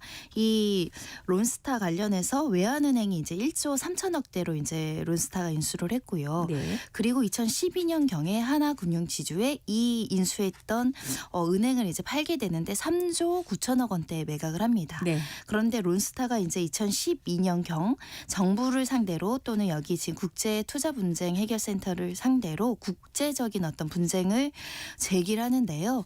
정부가 매각 과정에서 부당하게 개입했기 때문에 6조 원대의 손해가 발생했다 이렇게 주장을 합니다. 한마디로 인수했다 대파는 과정에서 우리는 좀 더 비싸게 팔 수 있었는데 한국 정부가 이것을 부당하게 방해를 했다라는 취지였고요. 예. 실제 이 사건이 2022년 8월경에는 2억 1,650만 달러. 그러니까 2,760억대에 대한 어떤 배상을 하라라는 판단이 나왔죠. 예. 정부의 어떤 여러 가지 이제 행위들이 부당하다, 불법이다 이런 판단이었는데요. 이와 관련해서 2023년에 한국 정부가 취소 소송을 제기를 합니다. 네. 2023년경만 하더라도 이게 결론이 뒤집힐 가능성이 별로 없다. 이런 예. 지배적인 관측 속에서 어렵게 이 사건 소송이 진행됐었는데요. 결론적으로는 중재재판부의 어떤 권한이 유용되었고 절차 규칙 등을 위반했다. 이유가 제대로 기재되어 있지 않았다라는 이유로 이 배상 판정에 대한 결정은 취소되기에 이르렀고요. 네. 그래서 정부가 내온 수천억대 규모의 책임은 소멸돼서 현재 소송 비용까지 환급되어 있는 상황입니다. 네. 자, 올해 또 많은 관심을 받았던 게 뭐 세기의 이혼이라고 말씀들 하셨는데 치태원 회장과 노소영 관장의 이혼 상고심 올해 세 번째 판결로 언급하셨는데 여기서 제일 또 관심을 받았던 게 이른바 노태우 전 대통령의 비자금 부분인데 인정되지 않았어요. 그렇습니다. 역대 최대 위자료, 역대 최대 재산 분할 사건인 만큼 1, 2심 판단도 굉장히 치열하게 다툼이 있었고요. 특히 1심에서 600억대의 재산 분할이 명해졌다가 2심에서 1조 3천억대로 올라간 사건이 대법원에서 또 파기되면서 화제가 됐는데 네. 이 사건에서 1, 2심을 가렸던 가장 중요한 사실관계는 노 전 대통령의 비자금 2,300억이 사실이냐 아니냐였습니다. 근데 이와 관련해서 대법원에서 특히 가정법원 이혼 사건에서 불법 원인 급여라는 논리로 이 노관장의 기여를 인정할 수 없다라는 취지로 파기환송하면서 많이 주목이 됐는데요. 네. 불법 원인 급여라는 것은 이 불법적인 돈으로 받은 이익은 반환하거나 이익을 청구할 수 없다라는 민법의 기본 원리입니다. 네. 기본적으로는 뇌물로 준 돈을 반환해 달라고 한다거나 도박 자금을 빌려줘 놓고 다시 달라고 한다거나 이게 불법적인 원인을 알면서도 거래 관계를 한 것을 우리 법원에서 법에서는 보호해 줄 수 없다라는 취지인데 이 사건 대법원에서도 300억이 실제 하느냐 안 하느냐는 명시적으로 판단하지 않았지만 300억이라는 비자금이 있다고 하더라도 이것은 반사회성, 반도덕성이 현저한 부분이기 때문에 법적인 보호 대상이 될 수 없고 설사 300억이 돈으로 들어와서 재산 형성에 기여를 했다라고 하더라도 이것은 우리 법이 허용하거나 보호해 줄 수 있는 기여라고 평가할 수는 없다라고 판단하면서 결국은 다시 항소심 가서 판단을 받으라고 이야기를 했고요. 그러다 보면 실질적으로 300억이 빠지면 굉장히 낮은 비율의 재산 분할 비율이 산정될 가능성이 높은 사건이고요. 현재 항소심 사건이 진행되고 있는 상황이고 2심에서 있었던 노관장의 기여도 35%는 그대로 인정되기 어려워진 상황입니다. 네. 자, 또 이번 판결도 윤석열 전 대통령과 관련된 겁니다. 다들 기억을 하실 텐데 윤석열 전 대통령의 탄핵 구속 취소 결정 때 날, 시 논란 굉장히 첨예했어요. 한번 다시 설명을 해 주시죠. 네. 윤석열 전 대통령이 체포영장에 의해 그리고 구속영장에 의해서 구속이 된 상황에서 갑자기 구속영장 실질심사 과정에서 나온 이 기소를 하는데 그 시간이 있습니다. 이 영장이라든가 체포영장을 심사하는 그 기간은 그 구속기간에서 빼야 되는데 원래는 보통 검찰에선 날로 이제 기간을 산정해 왔고 날 단위로 해서 우리가 적법하게 구속기간 지나지 않은 상태에서 기소를 했다라고 주장을 했으나 윤 전 대통령 측에서는 이 피의자 피고인의 방어권과 인권 보장 차원에서는 시로 계산을 해야 된다.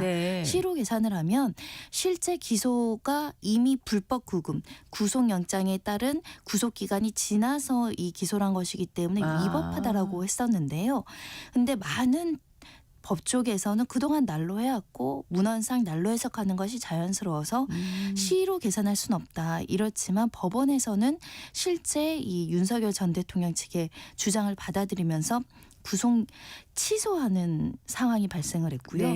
그래서 실제로 구금 50일 만에 석방되는 일이 있었죠. 이후에 윤 전 대통령은 다시 구속되긴 했지만 실제 이 구속 취소 결정 그리고 그 이후에 있었던 검찰의 항고 포기가 적법했는가, 정당했는가 이와 관련해서 검찰은 지금 그러면 지금도 시로 계산하고 날로 계산하고 있느냐 이런 논점이 계속 남아 있는 상황이고요. 결론적으로 현재 즉시 항고 포기 부분에 대해서는 수사가 진행되고 있고 여러 가지 판단의 요소가 남아 있고 이 날로 계산하냐 시간으로 계산하냐 현재 검찰 신문은 여전히 날로 지금 그 업무 처리가 되고 있어서 과연 이때의 업무 처리의 적정성에 대해서는 현재로서는 뭐 부당하다 그래도 법원이 판단이니까 존중해야 된다 이런 논란이 계속되고 있습니다.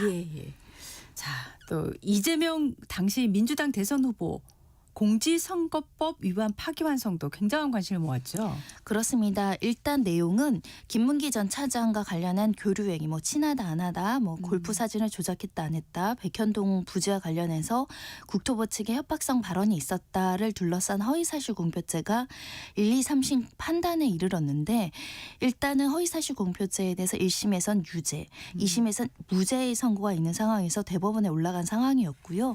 이때의 시점이 대선 과정 중에 있었습니다. 그러다 보니까 이 대법원 판결이 주목될 수밖에 없었는데 문제는 그 당시에 대법원으로 올라가자마자 이례적으로 너무나 신속하게 선고가 이루어지면서 사회적인 논란의 중심에 서게 됐고요.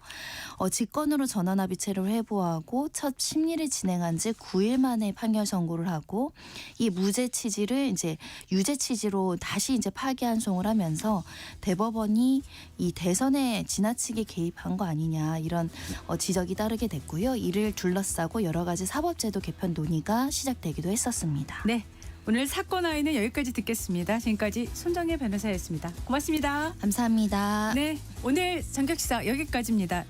저는 월요일 아침 7시 5분에 다시 돌아오겠습니다. 고맙습니다.